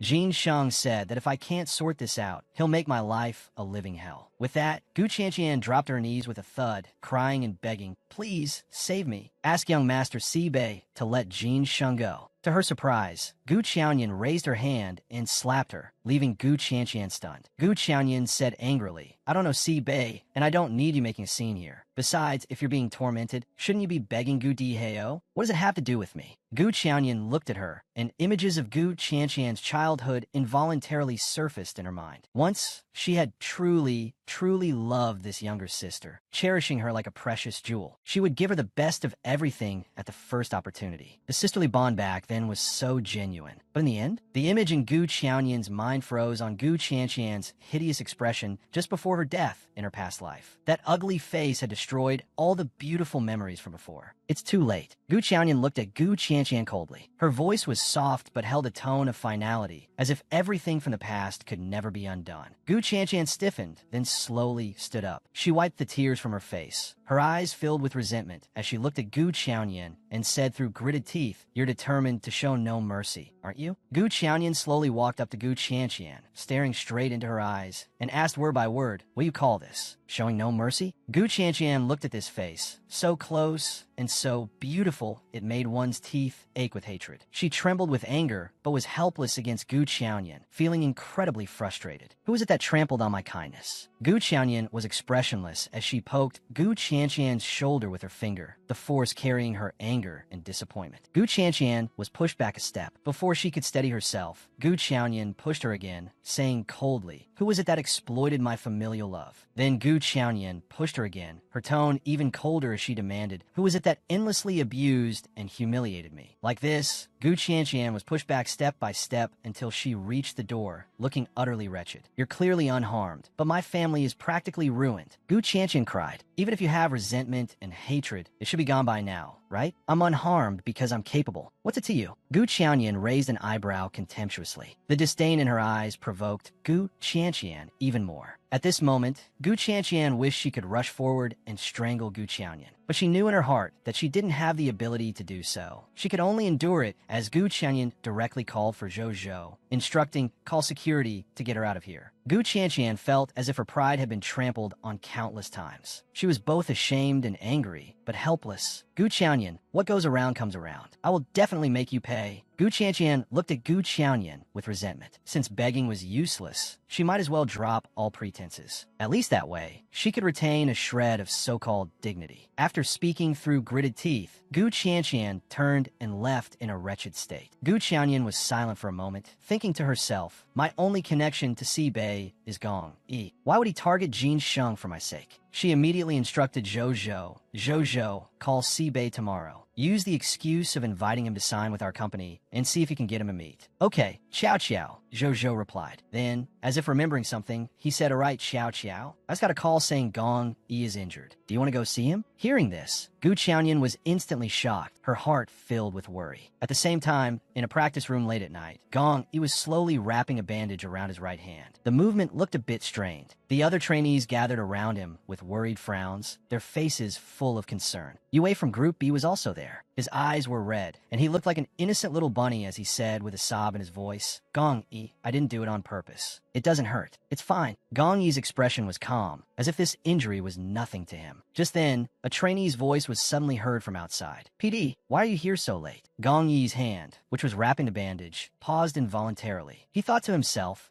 it seems to hurt a little now. Yue had also heard the shout from outside clearly. He had specifically confirmed that Gu Qianyan had no scheduled visits to the training camp for these 2 days. That's why he had thought to take this opportunity to deliberately mess with Gong, thinking that even if something happened, he wouldn't be caught on the spot by Gu Qianyan. But now, hearing that Gu Qianyan had arrived, Yue immediately became flustered. His heart was in turmoil, afraid his little scheme would be exposed. Seeing the sound of high heels on the floor getting closer and closer, almost at the door, Yue immediately burst into tears with a loud wah. While crying, he said, "Gong Yi, please don't be angry. I really didn't mean it. What's wrong?" Gu Qianyan said as she walked in. She first glanced at Yue with a scrutinizing look, then turned her gaze to Gong Yi's hand. She saw that Gong Yi, who had just been expressionlessly wrapping the bandage himself, now had a hand that looked stiff and clumsy. It looked quite serious. Yue saw all of this and was furious inside. He thought to himself, he was fine just a moment ago. The moment the PD arrives, his hand starts trembling. Is he just trying to win sympathy? "PD, just now when I came in, I accidentally pushed the door too hard and hit Gong Yi's wrist." Yue quickly interjected,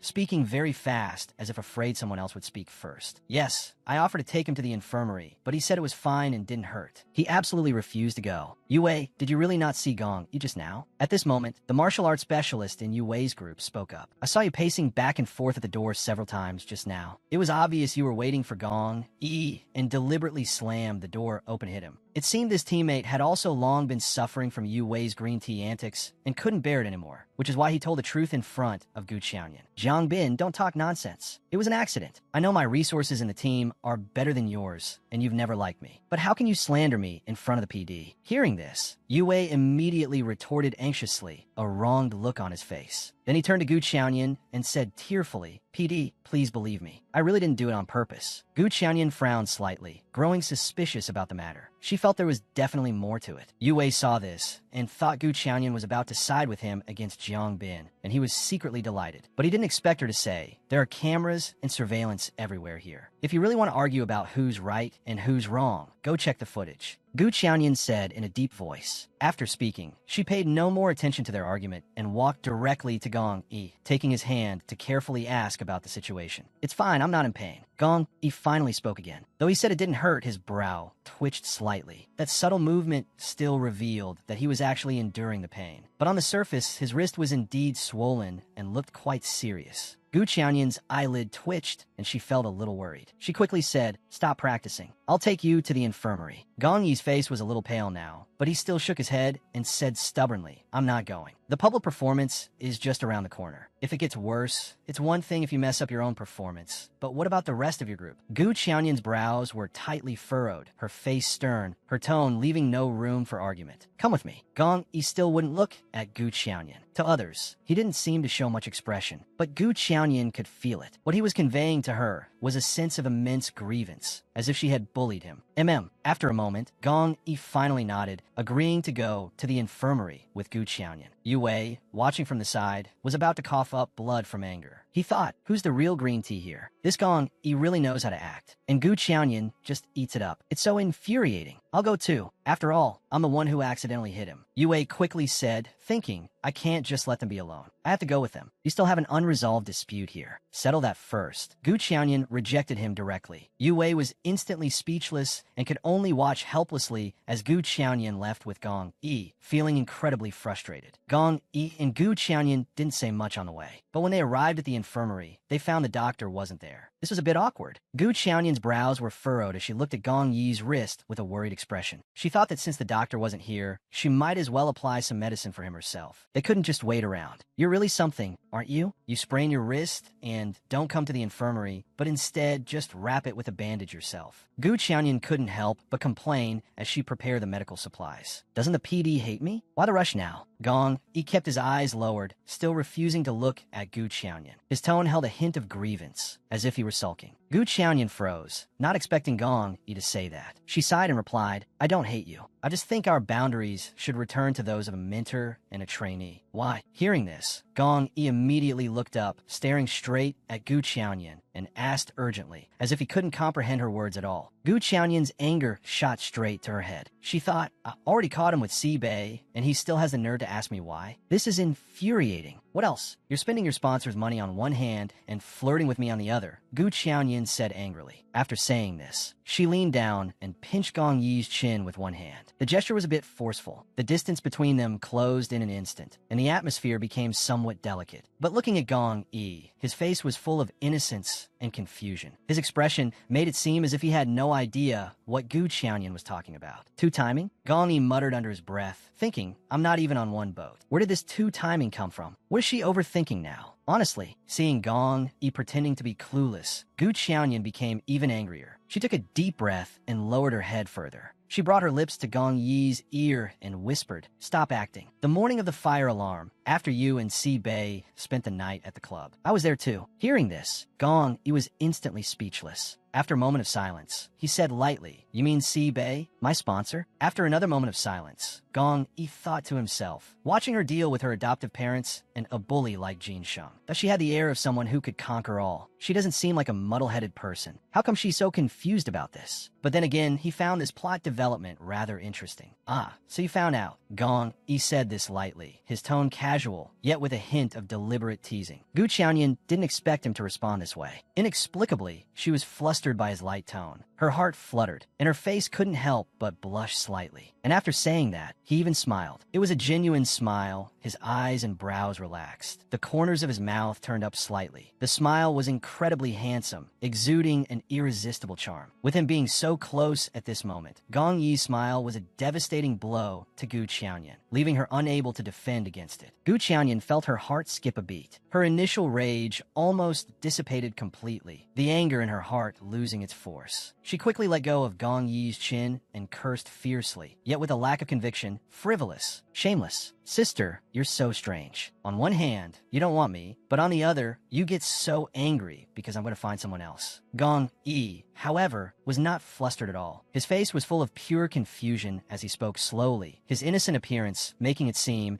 as if he truly didn't understand why Gu Qianyan was angry. But in reality, he knew very well. You don't want me, and I have no money. What can I do but find someone else? Gong Yi looked at Gu Qianyan, his eyes filled with sincerity. His pitiful appearance made it seem as if Gu Qianyan was the one bullying him, and he even asked her with a straight face. Hearing this, Gu Qianyan's head spun with anger. She thought, what is this? Is this being a kept man with an attitude? How did this suddenly become my fault? It's so infuriating. Don't wait for the doctor. Go back. It'd serve you right if it hurts to death, Gu Qianyan said. She stepped forward, intending to grab Gong Yi's uninjured hand and drag him out. Out of sight, out of mind. But who would have known? The next second, Gong Yi reacted extremely quickly. He grabbed Gu Qianyan with a reverse grip and, with no effort at all, pulled her into his arms in one swift and clean motion. Gu Qianyan froze, her heart lurching. She was both shocked and angry, unsure how to react for a moment. She just stared wide-eyed at Gong Yi. And sister still says she's not angry, Gong Yi said, looking at Gu Qianyan with a slight smile, teasing her. Let go, Gu Qianyan said word by word, snapping back to her senses. Her tone held an unquestionable firmness, but her heart was in turmoil from their close contact. But Gong Yi didn't let go. Not only did he not let go, he wrapped his arm around her waist, tightening his grip as if afraid Gu Qianyan would run away. I haven't agreed to him yet. Sister still has time to consider. I'll wait for you to change your mind, Gong Yi whispered close to Gu Qianyan's ear. The warm breath on her ear made her face flush redder and her heart beat faster. Just then, the sound of footsteps and voices came from outside, getting closer and closer. Gu Qianyan instantly panicked. Fortunately, Gong Yi knew his limits. After saying his piece, he let go of Gu Qianyan. The movement was very natural, as if nothing had happened. As soon as she was free, Gu Qianyan immediately backed far away. She had always thought this kid was just a sweet, flirty little puppy, since he usually seemed so obedient. But in that instant just now, Gu Qianyan had a sudden realization. He's a wolf cub, she thought. Just then, the door creaked open, and the doctor hurried in, probably having just finished with something else. Gu Qianyan glanced at Gong Yi, said nothing, and walked straight out. Her retreating figure looked a little flustered, as if she wanted to quickly leave this place that made her feel awkward and made her heart race. Gong Gong Yi, are you alright? As soon as the doctor came in, he hurried over to Gong Yi and asked with a concerned look. As he spoke, he prepared to check Gong Yi's wrist. Gong Yi's hand, which had been stiff in front of Gu Qiaoyan, could now move freely. He moved it a couple of times with a blank expression and then said, I won't trouble you, doctor. I'm fine now. After speaking, Gong Yi gave a slight nod and also left the infirmary. Qiaoyan had just stepped into the elevator when Yue Wei caught up right behind her. Yue Wei was extremely anxious, constantly worrying that Gong Yi would badmouth him to Gu Qiaoyan with embellishments. That would be terrible. His image in Gu Qiaoyan's eyes would become even worse. But when he turned around, he saw Gong Yi. His heart skipped a beat, and he became a little nervous. Gong Yi, however, was very calm. He flexed his bandaged wrist, looked at Yue Wei, and said in a cold tone, Don't harass Gu Qiaoyan. Psycho, who do you think you are? Order me around? Yue Wei rolled his eyes and snapped. After saying this, he started to head downstairs, not wanting to get any more entangled with Gong Yi. However, before he could even react, he felt the world spin, and he was suddenly on the ground, letting out a painful cry of ouch. It turned out that Gong Yi had acted swiftly, yanking him back and throwing him hard onto the ground. The force was considerable. You dare hit me? Yue Wei shouted, both shocked and furious, glaring at Gong Yi. As he spoke, he struggled to get up, fuming inside and thinking he must find a chance to get revenge. But the next second, Gong Yi's foot came down mercilessly on his right wrist. The forceful stomp made Yue Wei scream in pain again. Gong Yi looked down at him, his eyes cold and contemptuous, and said in an icy tone, Yue Wei, I'm only warning you once. Stay away from Gu Qiaoyan, and don't play any more tricks on me. Why should I listen to you? Is Gu Qiaoyan yours? Yue Wei asked through gritted teeth, his eyes red with anger and hatred. But with his wrist pinned by Gong Yi's foot, he couldn't break free. Gong Yi kept his foot on Yue Wei's wrist, then slowly squatted down, a smile playing on his lips. But that smile held a chilling meaning. He said, word by word, of course. Yue Wei was stunned by Gong Yi's gaze and words, rendered speechless for a moment. Gong Yi looked at Yue Wei's stunned expression and then repeated more clearly, Gu Qiaoyan is mine. Although the practice of being kept was prevalent in the entertainment industry, and Yue Wei knew of several such cases, that this was the first time Yue Wei had ever seen someone admit it so arrogantly. He was both shocked and furious, thinking Gong Yi was just too brazen. Before Yue Wei could recover, the already unbearable pain in his wrist intensified instantly. Sweat poured down his forehead, and his face turned red from the pain.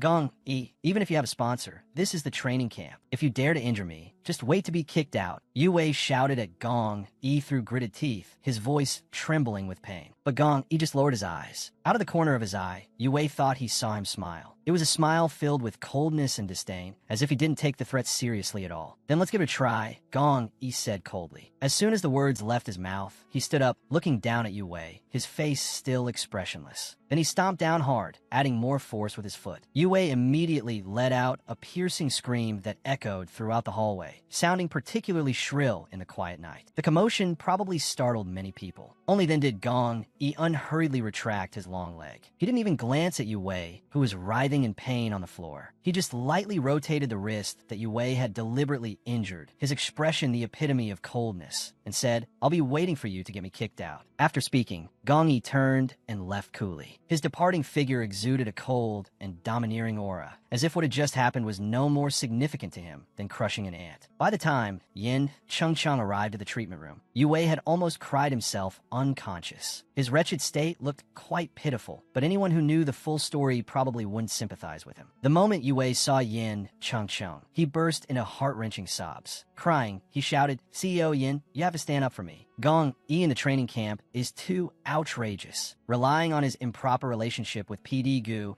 he brazenly stomped on my wrist and fractured it. But Yin Chengcheng just pulled over a chair, sat down with his legs crossed, and looked at Yue Wei with disgust. He said impatiently, what are you crying for? You were the one who injured his hand first. He's just returning the favor. The fact that he didn't break your entire arm is already giving you face. Yue Wei's crying came to an abrupt halt. He froze, staring blankly at Yin Chengcheng, his face filled with disbelief. He said weakly, CEO Yin, I've seen the surveillance footage. You deliberately injured Gong Yi first, Yin Chengcheng said, glaring at him. Then, Yue Wei stammered and said, his wrist was just a minor sprain, but he fractured mine by stomping on it. How can these two be the same? You deserved it. It's already good enough that he didn't break your arm, Yin Chengcheng said fiercely. His tone carried an unquestionable authority that made one's heart tremble. Yue Wei gritted his teeth, filled with hatred, but he didn't dare talk back to Yin Chengcheng, so he could only swallow his anger. He He secretly thought it must be Gu Qiaoyan. She must be helping Gong Yi behind the scenes. That's why CEO Yin is so biased towards Gong Yi. It's so unfair. He then wanted to bring up Gong Yi's promiscuous relationships, but just as he was about to speak, Yin Chengsheng impatiently cut him off, shouting, "I don't want to hear your nonsense. I'll give you two options. One, go back to training as quiet as a mouse, and don't cause any more trouble. I'll pretend nothing happened tonight. The second option, pack your things and get out of the training camp. If you dare to spout a single word of nonsense outside, I'll blacklist you immediately." Yin Chengsheng waved his hand dismissively, his expression showing that even looking at Yu Wei for another second was annoying. In reality, Yin Chengsheng really wanted to just give Yu Wei one option, blacklist the bastard and be done with it. It would save him the trouble of constantly causing problems, which was a real headache. But Gong Yi had said before that he couldn't be bothered to use tactics on such a small fry. So, Yin Chengsheng gave Yue these two options as a favor to Gong Yi. "CEO Yin, I'm the real victim." Yue hadn't given up and tried to argue for himself again. "You're just a bastard." Yin Chengsheng grew even more impatient and cursed, the disgust in his eyes almost overflowing. Yue's face turned pale. He didn't dare say anything more, feeling both angry and scared. He recalled what Gong Yi had said before leaving. "I'll be waiting for you to get me kicked out." Only then did he realize that Gong Yi already knew Gu Qiaoyan would pave the way for him. It seemed that to deal with Gong Yi, he had to find a way to get to Gu Qiaoyan first. After dealing with Yue, Yin Chengsheng still went to check on Gong Yi, as he was quite concerned about his condition. Looking at Gong Yi's wrist, Yin Chengsheng asked, "Will it be okay?" Gong Yi responded. He then asked, "When is Sibei coming back?" He said he can't miss your first public performance. He'll make a temporary trip back and leave after watching your performance, Yin Chengsheng replied. Hearing this, Gong Yi slightly raised an eyebrow and even curled the corner of his lips, a barely perceptible smile on his face. He said, "When Sibei comes later, don't stop him. Let him come see me more often." Yin Chengsheng was instantly confused. Didn't he say last time not to let them come? Yin Chengsheng faintly sensed that something was off. He amused himself. It was supposed to be a movie with 3 people. How did those two secretly upgrade their relationship? On the other side, Gu Qiaoyan was definitely exhausted after the long day. She took a shower and fell asleep almost as soon as she collapsed onto the bed. Her tired body entered dreamland the moment it hit the mattress. The bedroom window was open a crack. Gu Qiaoyan was probably extremely tired. As she slept, she suddenly felt her limbs become as heavy as lead. The feeling was incredibly uncomfortable. She couldn't even move. Jie. In a daze, Gu Qiaoyan suddenly heard a familiar voice gently call out to her. The voice seemed to come from far away, yet it also felt like it was right by her ear. She slowly opened her eyes. She was sleeping on her side. The moment she opened her eyes, she saw a person opposite her. The person watching her quietly was none other than Gong Yi. For a moment, Gu Qiaoyan thought she must be going crazy. How is this possible? How could Gong Yi be here? I must be dreaming. I must be too tired and hallucinating. Time's up. I have to go, Gong Yi said softly again. His voice held a trace of reluctance, and perhaps a bit of helplessness. Then, Gu Qiaoyan heard herself shout hoarsely, "Don't go." Gu Qiaoyan woke up with a start. She was panting heavily as she shot up into a sitting position, a hint of panic still in her eyes. She looked around. The room was quiet, with only the faint sound of the wind blowing through the crack in the window, gently rustling the curtains. "Qiao Qiao." Zhou's anxious voice came from outside the door. It was followed by the sound of hurried footsteps. Zhou had obviously heard the commotion from Gu Qiaoyan's side and rushed over, worried something had happened. "What's wrong?" Zhou ran to Gu Qiaoyan's side. Seeing her still shaken look, he quickly reached out to wipe her cheeks. While wiping, he said in surprise, "Why are you crying?" Gu Qiaoyan's brows were tightly furrowed, her mind still immersed in the dream. She subconsciously said, "I'm not, Mai." After speaking, she also raised a hand to touch her own cheek. She felt that it was indeed wet. She instantly felt quite embarrassed and thought the whole thing was absurd. What kind of dream was that? Seeing Gu Qiaoyan's expression, Zhou's face became even more peculiar. He hesitated for a moment before saying cautiously, "I think. I might have. Possibly.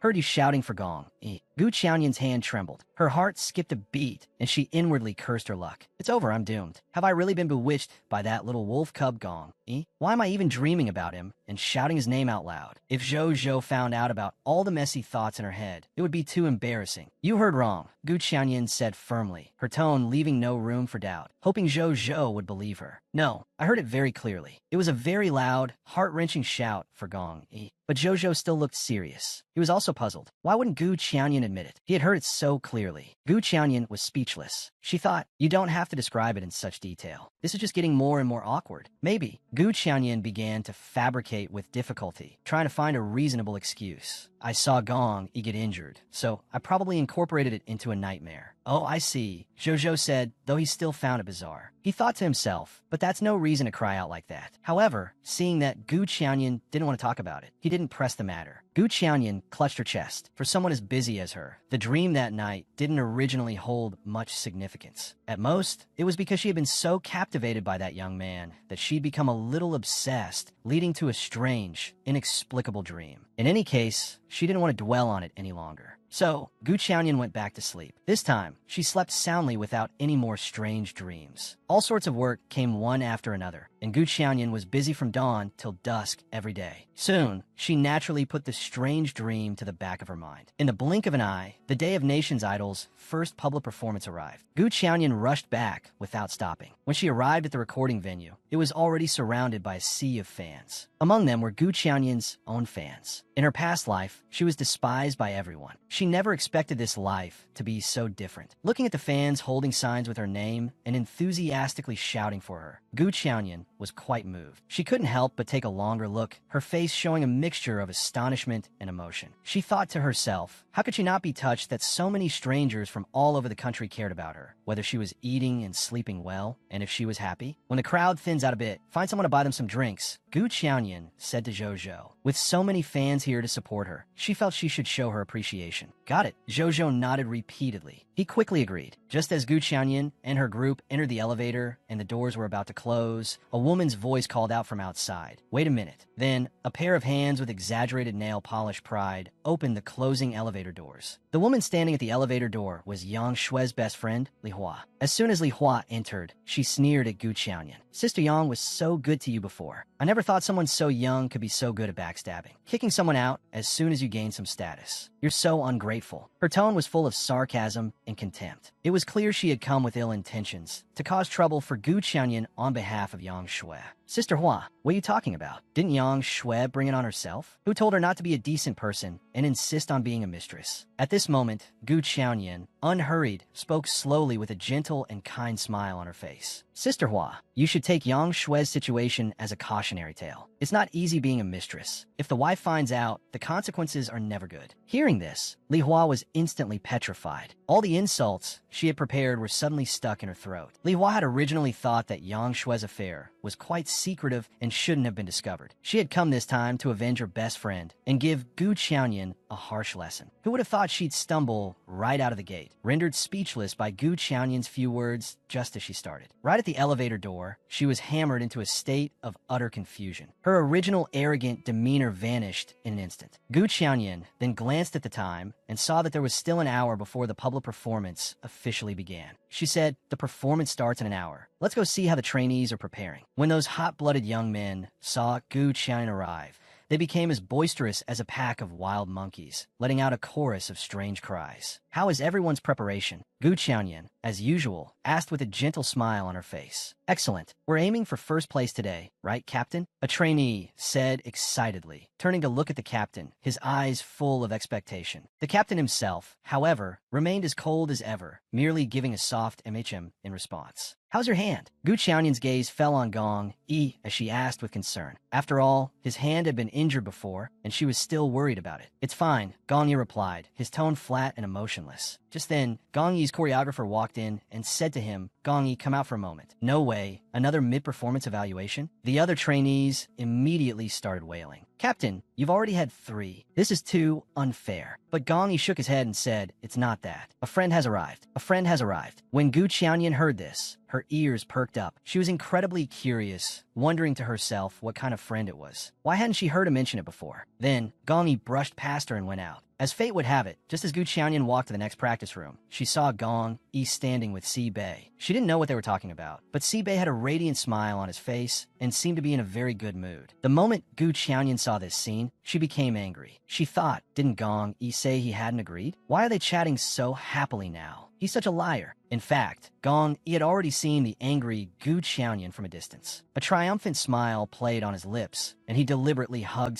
Bei. The action was very obvious. He was doing it for Gu Qiaoyan to see, wanting to deliberately provoke her. This really infuriated Gu Qiaoyan. She cursed inwardly. Jerk. Scumbag. She turned and ran off, thinking as she ran, what on earth is he trying to do? This is so infuriating. Young Master Bei was still looking bewildered. He watched Gu Qiaoyan's retreating back, then looked at Gong Yi's triumphant expression and instantly felt like tearing his hair out. He thought, what is all this? How'd I get dragged into this mess for no reason? Meanwhile, in the props area, Yue was once again plotting something evil. He was thinking about how to sabotage Gong Yi so he couldn't win the championship. He pondered for a while. Then, he came out humming a little tune, feeling quite pleased with himself, certain that his plan would succeed. Who knew that the next second, just as he reached the corner, he almost bumped into Gu Qiaoyan. He was startled at first. Then he looked left and right and saw that Gong Yi wasn't around. He thought, I must seize this opportunity. The next practice room Gu Qiaoyan entered was the one where Yue's group was. PD, I'm so nervous. The moment Yue saw Gu Qiaoyan, he put on an affectedly delicate and artificial expression, patting his chest and pretending to take deep breaths. He was clearly hinting for Gu Qiaoyan to come comfort him, hug him, and give him some encouragement. Seeing this, Gu Qiaoyan felt disgusted. She really wanted to go out and drag Gong Yi over to let him see what this kid who was playing poor and miserable was really like. Your group has performed at a major New Year's Eve concert. Tonight's audience is only 500 people. Just treat it as usual, Gu Qiaoyan said blandly, a professional, fake smile on her face. The meaning behind her words couldn't be clearer. Simply put, she was telling Yue to stop pretending. What was there to be nervous about in a situation like this? Just as Gu Qiaoyan was talking to Yue, Gong Yi happened to be passing by outside. Yue, having sharp eyes, spotted Gong Yi and, as if defying gravity, suddenly pretended to lose his balance and fell straight towards Gu Qiaoyan's arms, as if he really couldn't stand steady. But who knew that in the next second, Gong Yi lunged forward and steadily caught Gu Qiaoyan. As for Yue, he fell precisely onto the floor. His wretched state was utterly comical. PD, are you okay? Gong Yi looked at Gu Qiaoyan with concern, his eyes full of worry. I'm fine, but Yue took a faceplant, Gu Qiaoyan said. Then came a lukewarm voice. Yue, do you need me to take you to the infirmary? Yue, suddenly being shown such concern by Gong Yi, was terrified. He knew all too well how ruthless Gong Yi could be. He quickly forced a smile, endured the pain in his wrist, and slowly took a step back,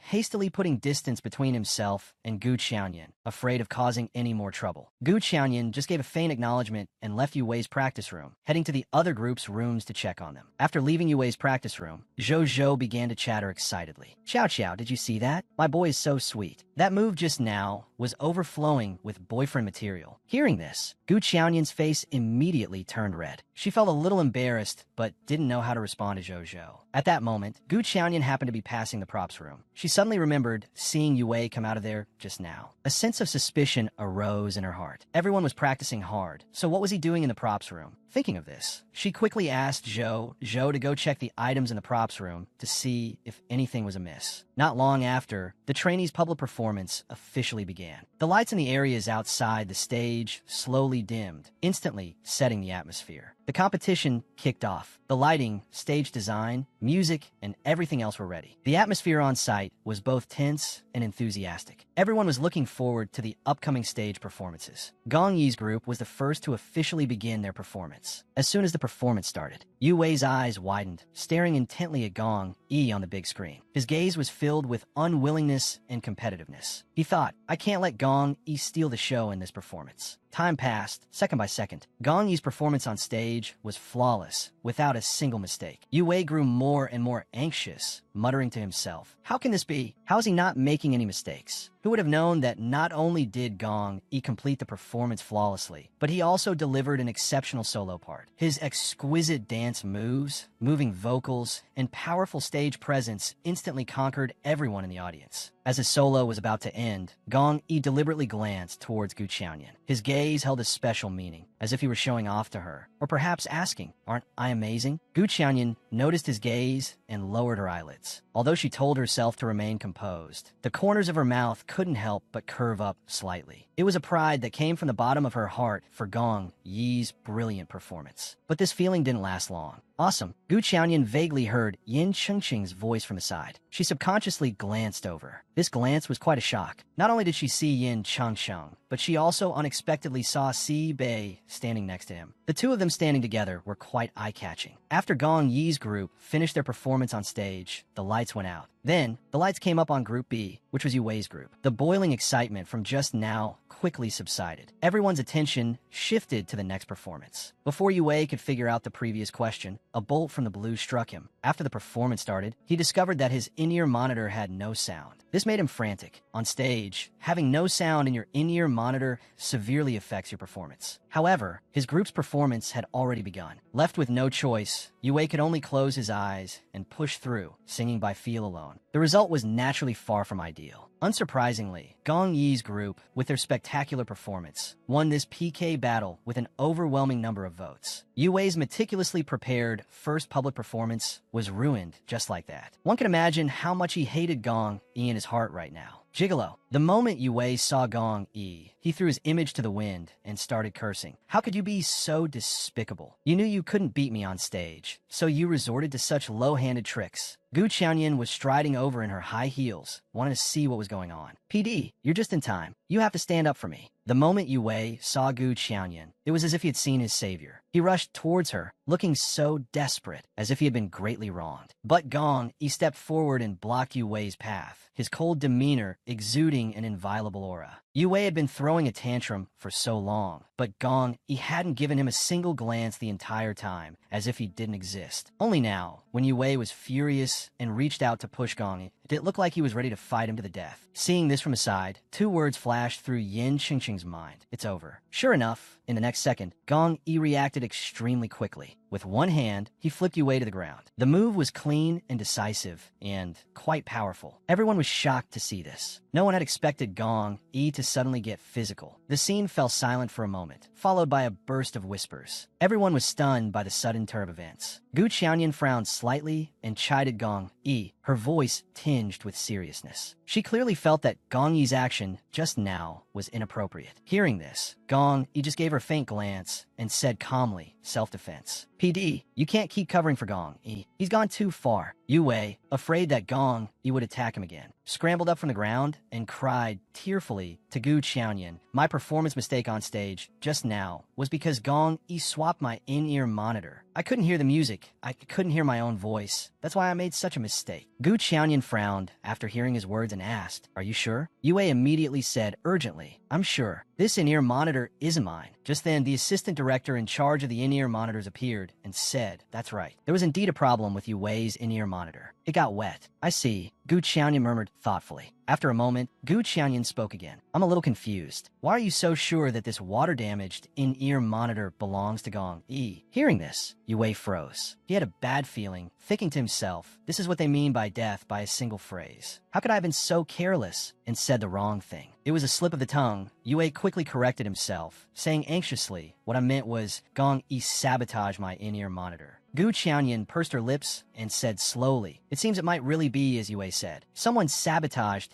this in-ear monitor to win. This is a serious matter. Let's check the surveillance footage. Yue Wei was stunned. His heart sank. He never imagined that Gu Qianyan would have someone check the surveillance footage. If they checked it, everything would be exposed. After all, the footage would only show him appearing nearby, and he wouldn't be able to explain himself. Forget it. Yue Wei lowered his eyes, putting on a wronged and tearful expression. His voice choked with sobs as he said, I don't want to make a fuss. The performance is over, and my disastrous failure can't be changed. As he spoke, he closed his eyes, looking extremely pained. Let's just leave it at that. I don't want to cause any more trouble for the staff. But in the end, they checked the surveillance footage anyway. When Yue Wei saw this, it felt like 1,000 arrows piercing his heart. He was utterly desperate. Originally, everyone wanted to kick Yue Wei out, but Gong Yi stopped them. Gong Yi looked at Yue Wei coldly and warned him, don't pull any more tricks in the future. Otherwise, I'll post the surveillance footage online and let everyone see what you've done. After speaking, Gong Yi turned to leave. When he reached the door, he suddenly seemed to remember something. He looked back at Yue Wei and said slowly, I should probably tell you. Don't mess with the production team's equipment in the future. I bring my own microphone and in-ear monitor. With that, Gong Yi opened the door and left, his departing figure exuding a cool and ruthless air. Hearing this, Yue Wei's face turned deathly pale. He thought, so all my efforts, which even cost me my first public performance, were completely useless against Gong Yi from the very beginning. This bolt from the blue nearly struck him dead. Yue Wei suddenly felt the world spin, his legs gave way, and he collapsed to the ground. The reason Gong Yi didn't let him get kicked out was because elimination would have been the best reward for Yue Wei. Gong Yi casually waved goodbye, saying it's getting late. You all should head back. I have something to do, so I'll be leaving first. The two people next to him instantly understood. He was going to find Gu Qiaoyan, but they were also puzzled. It was so late. What was he going to see Gu Qiaoyan for? What Gong Yi was thinking of course, was to go steal a kiss. In the underground parking lot, Gu Qiaoyan saw Gong Yi walking towards her. She was a little surprised and asked, "What are you doing?" Gong Yi walked up, placed a hand on the wall beside her, and performed a cave dawn, trapping Gu Qiaoyan against the wall. With a mischievous smile, he said, "I've come to thank you, Jie.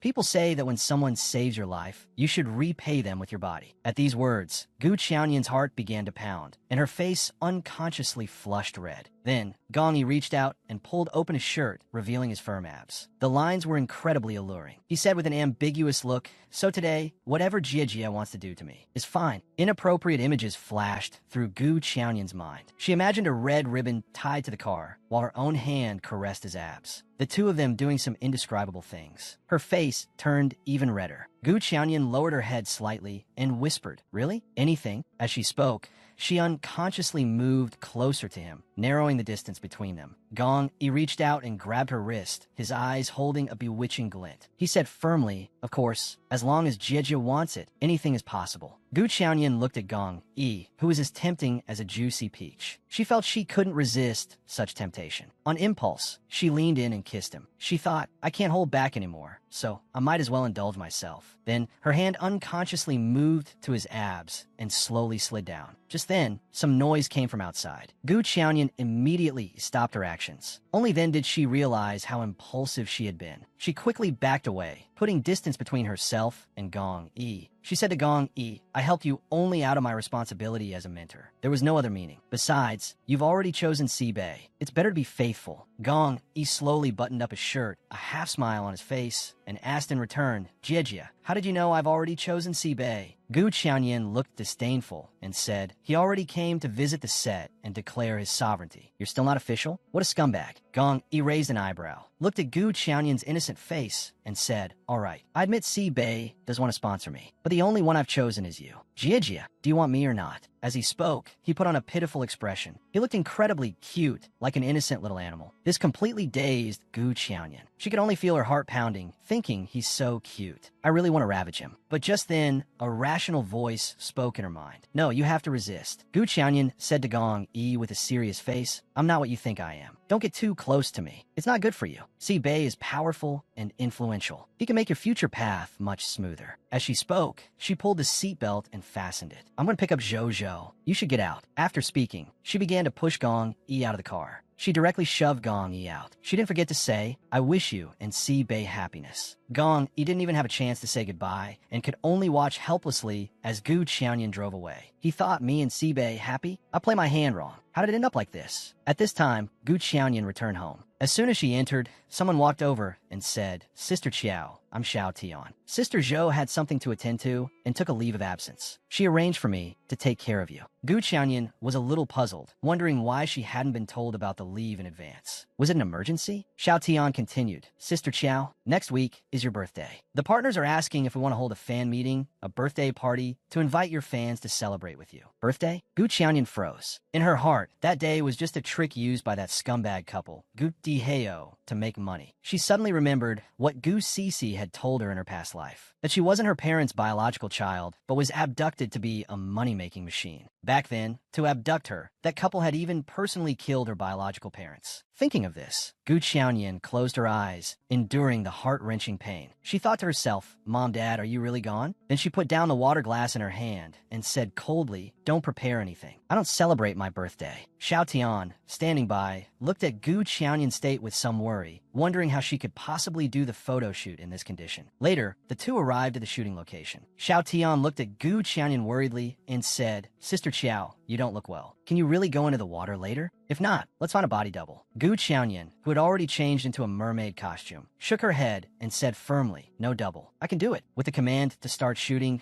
Gu Qianyan dived into the water and began the photo shoot. During the shoot, Xiao Tian waited by the side with a bath towel. The moment Gu Qianyan came ashore, she quickly wrapped it around her, afraid she would catch a cold. She also praised, Sister Qiao, you are so beautiful. Who knew that in the instant Gu Qianyan's attention wavered, her head buzzed as if she had been hit by a powerful stimulus. She suddenly lost her balance and fell into the water. Seeing this, Xiao Tian was dumbfounded. She stood there, momentarily at a loss for what to do. In the next second, Gong Yi suddenly appeared out of nowhere. Without a second thought, he dived straight into the water and swam towards Gu Qianyan. He grabbed her and pulled her into his arms. To prevent Gu Qianyan from suffocating, Gong Yi couldn't care about anything else and could only lean in to kiss her and give her air. A moment later, Gong Yi emerged from the water, holding Gu Qianyan. The people around gasped when they saw this scene. Great, they're out of the water. But Gong Yi still had a worried look on his face. He said urgently, get her to the hospital, quickly, because Gu Qianyan was now unconscious. But her lips were still softly murmuring Gong Yi's name. In her sleep, Gu Qianyan seemed to have fallen to the bottom of the sea again.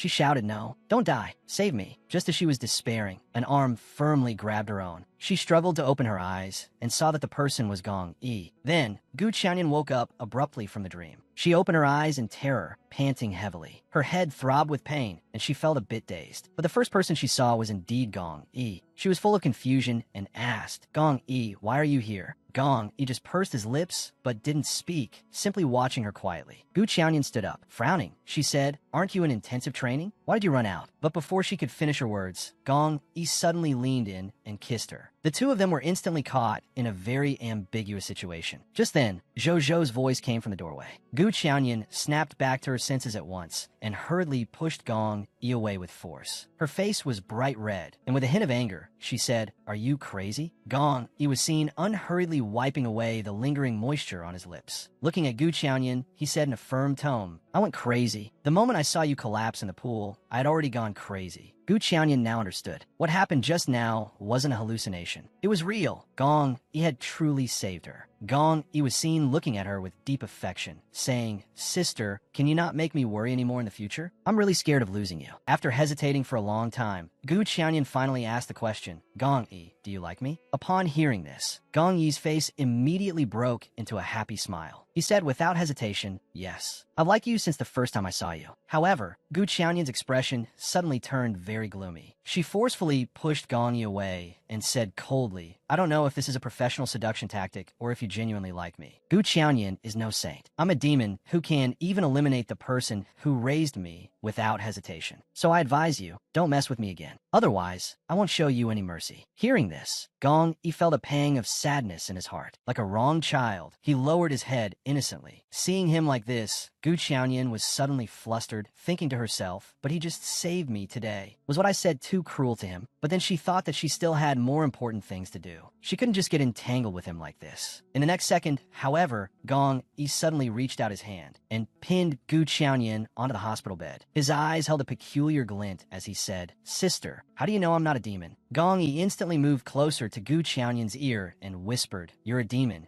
and I'm a demon too. What a perfect pair we are. Sister, why do you still reject me? At this moment, Gu Qianyan's face instantly turned red. Both shy and annoyed, she quickly said, Let go of me, Gong Yi. But he relentlessly moved even closer, his eyes full of obsession, saying, Sister, don't get sick again and don't let yourself get hurt. Otherwise, I really will lock you up, regardless of the consequences, so that your world only has me in it. You dare? Gu Qianyan glared at him and said. Just then, Zhou Zhou, who was outside the door, had already turned the doorknob and was about to come in. Seeing this, Gong Yi immediately returned to his normal demeanor. He said to Gu Qianyan, PD, it's getting late. I won't disturb your rest any longer. I'll come see you again when I have time. As he spoke, he also greeted Zhou Zhou on his way out. Sister Zhou Zhou, I'm leaving. I'll come visit PD again next time. Zhou Zhou walked over, looked at Gu Qianyan, and said with a smile, Look at that. This kid is really quite nice. I heard from Xiao Tian that he had originally taken leave to deliver something to Si Bei. He was passing by the studio when he saw you faint, so he jumped straight into the water to save you. and he stayed with you the whole time. He's such a good kid who respects his teachers. Hearing this, Gu Qianyan couldn't help but frown. She thought to herself, respects his teachers? More like rebellious and heretical. In an entire training camp, he's the only one who dares to force me to be his sponsor like this. It seems I need to contact Si Bei as soon as possible. You little brat, you think you're so clever? I'll find a way to make Si Bei keep you firmly by his side. Let's see how you dare to seduce people then. Meanwhile, Li Hua found Zhou Zhou and asked, how have you considered the matter I told you about last time? Zhou Zhou replied decisively, I'm not considering it. But Li Hua wouldn't give up, saying, it's fine if you haven't decided. I didn't come looking for you this time to force you to jump ship to my side right now. I just want you to help me take some photos of Gu Qianyan. Zhou Zhou was seen refusing without hesitation again, saying, I won't take them. Give up on that idea. Hearing this, Li Hua's expression changed. She stepped forward, closing the distance between them, her eyes filled with threat. She said, don't be so quick to refuse. I'll wait for you for half a month at most. If you don't give me the photos, I'll spread your explicit photos all over the internet. Now Zhou Zhou was in a difficult position. She gripped her phone tightly, and tears couldn't help but slide down. She felt both angry and scared, not knowing what to do. Half a month later, Gu Qianyan didn't expect Si Bei to agree to come back so quickly and even agree to the meeting. And her own illness hadn't even fully recovered. Then she asked Zhou Zhou, you can't tell I look sick from my condition today, right? Zhou Zhou said with a smile, look at you, you're absolutely stunning. Don't worry, with your aura today, anyone who didn't know better would think the main wife is about to go deal with the mistress. That's great. That's exactly the aura I'm going for, Gu Qianyan said. Before the two of them even reached the door, they heard a commotion from inside. Li Hua was shouting, I booked a table a week ago. No one told me the place was booked out. What do you mean booked out? You guys aren't doing this on purpose, are you? Am I not a valued guest? What do you mean by this? Are you looking down on me? The waiter hurriedly and repeatedly apologized. My apologies, valued guest. It was a last-minute booking for the whole venue today. Gu Qianyan saw Li Hua and thought to herself, why is she here? Li Hua also happened to spot Gu Qianyan and called out in a snide tone, well, CEO Qiao is here to spend some money today too? Too bad this place is booked out today. You won't be able to eat. Better find another place. To her surprise, the waiter changed his tune and said to Gu Qianyan, Miss Gu, this way, please. Li Hua understood instantly. So it was Gu Qianyan who had booked the venue. She immediately became even angrier. Her expression was indescribably ugly, but she couldn't act out, so she could only glare helplessly. Gu Qianyan walked past coolly and said, excuse me, pardon me, I'm going first. Now Li Hua was grinding her teeth in hatred, but there was nothing she could do but fume in silence. Just as she reached the door of the private room, Gu Qianyan heard another commotion from inside. Someone in the private room said, didn't I just give you 2 million last week? It was followed by a woman's voice saying, how is that little bit of money enough to spend? Hurry up and give me the card. Your guest has arrived. I have to go. Afterwards, Si Bei was seen with a beautiful woman in his arms, saying, all right,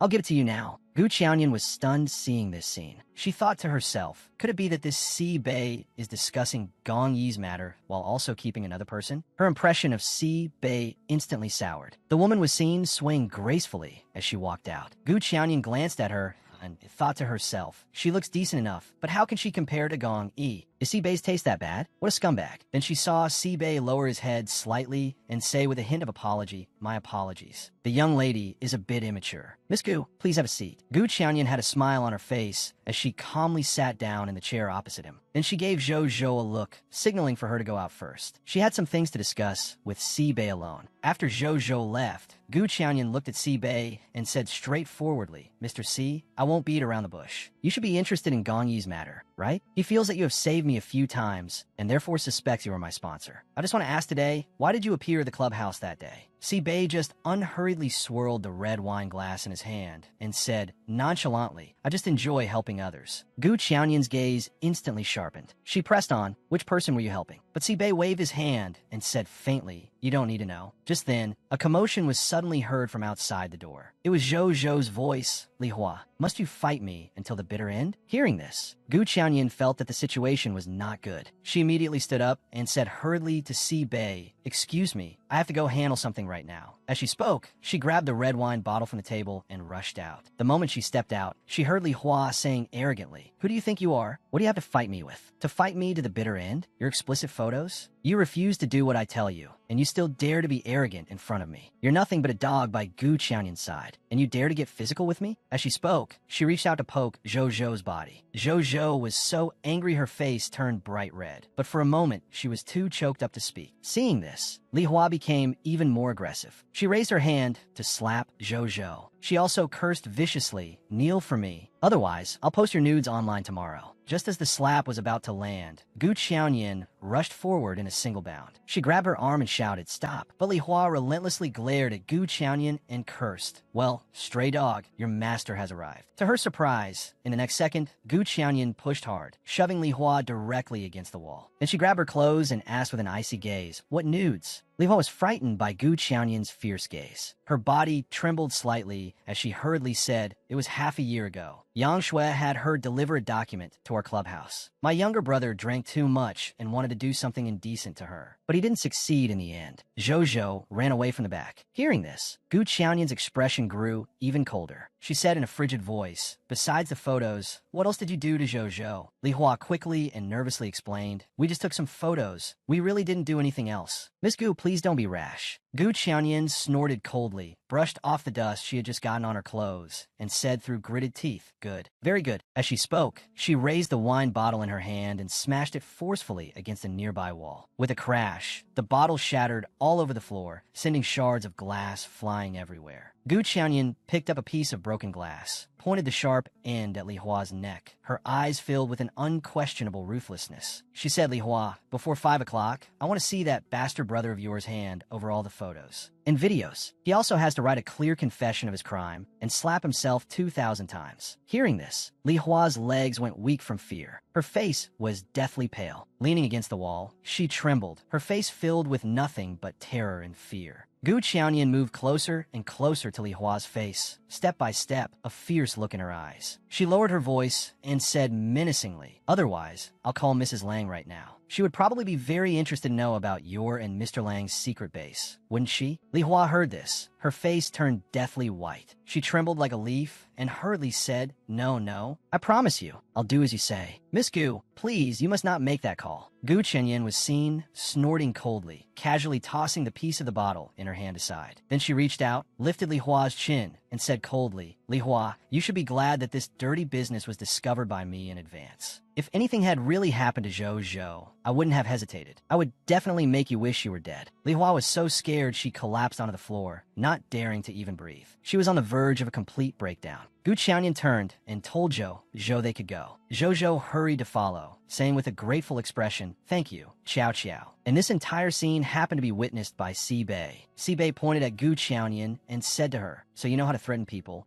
To his surprise, Gu Qianyan shot him a look and said, "What? Are you scared, Mr. Si? Then let me warn you too. Although we don't know each other well, and I shouldn't interfere in your private affairs, but I hope you can be more devoted. Gong, he is not a plaything." Si Bei was shocked to hear this. With a face full of confusion, he said, "When did I ever treat Gong, E as a plaything?" "Miss Gu, I don't quite understand what you mean." Gu Qianyan thought to herself, "This two-timer dares to act all innocent with me?" Then she said, "So, you don't plan on making Gong E your one and only. Is that so?" Si Bei was even more stunned. He frowned and said, "Why would I make him my one and only?" Gu Qianyan was seen asking again, between Gong E and that girl from just now, who was more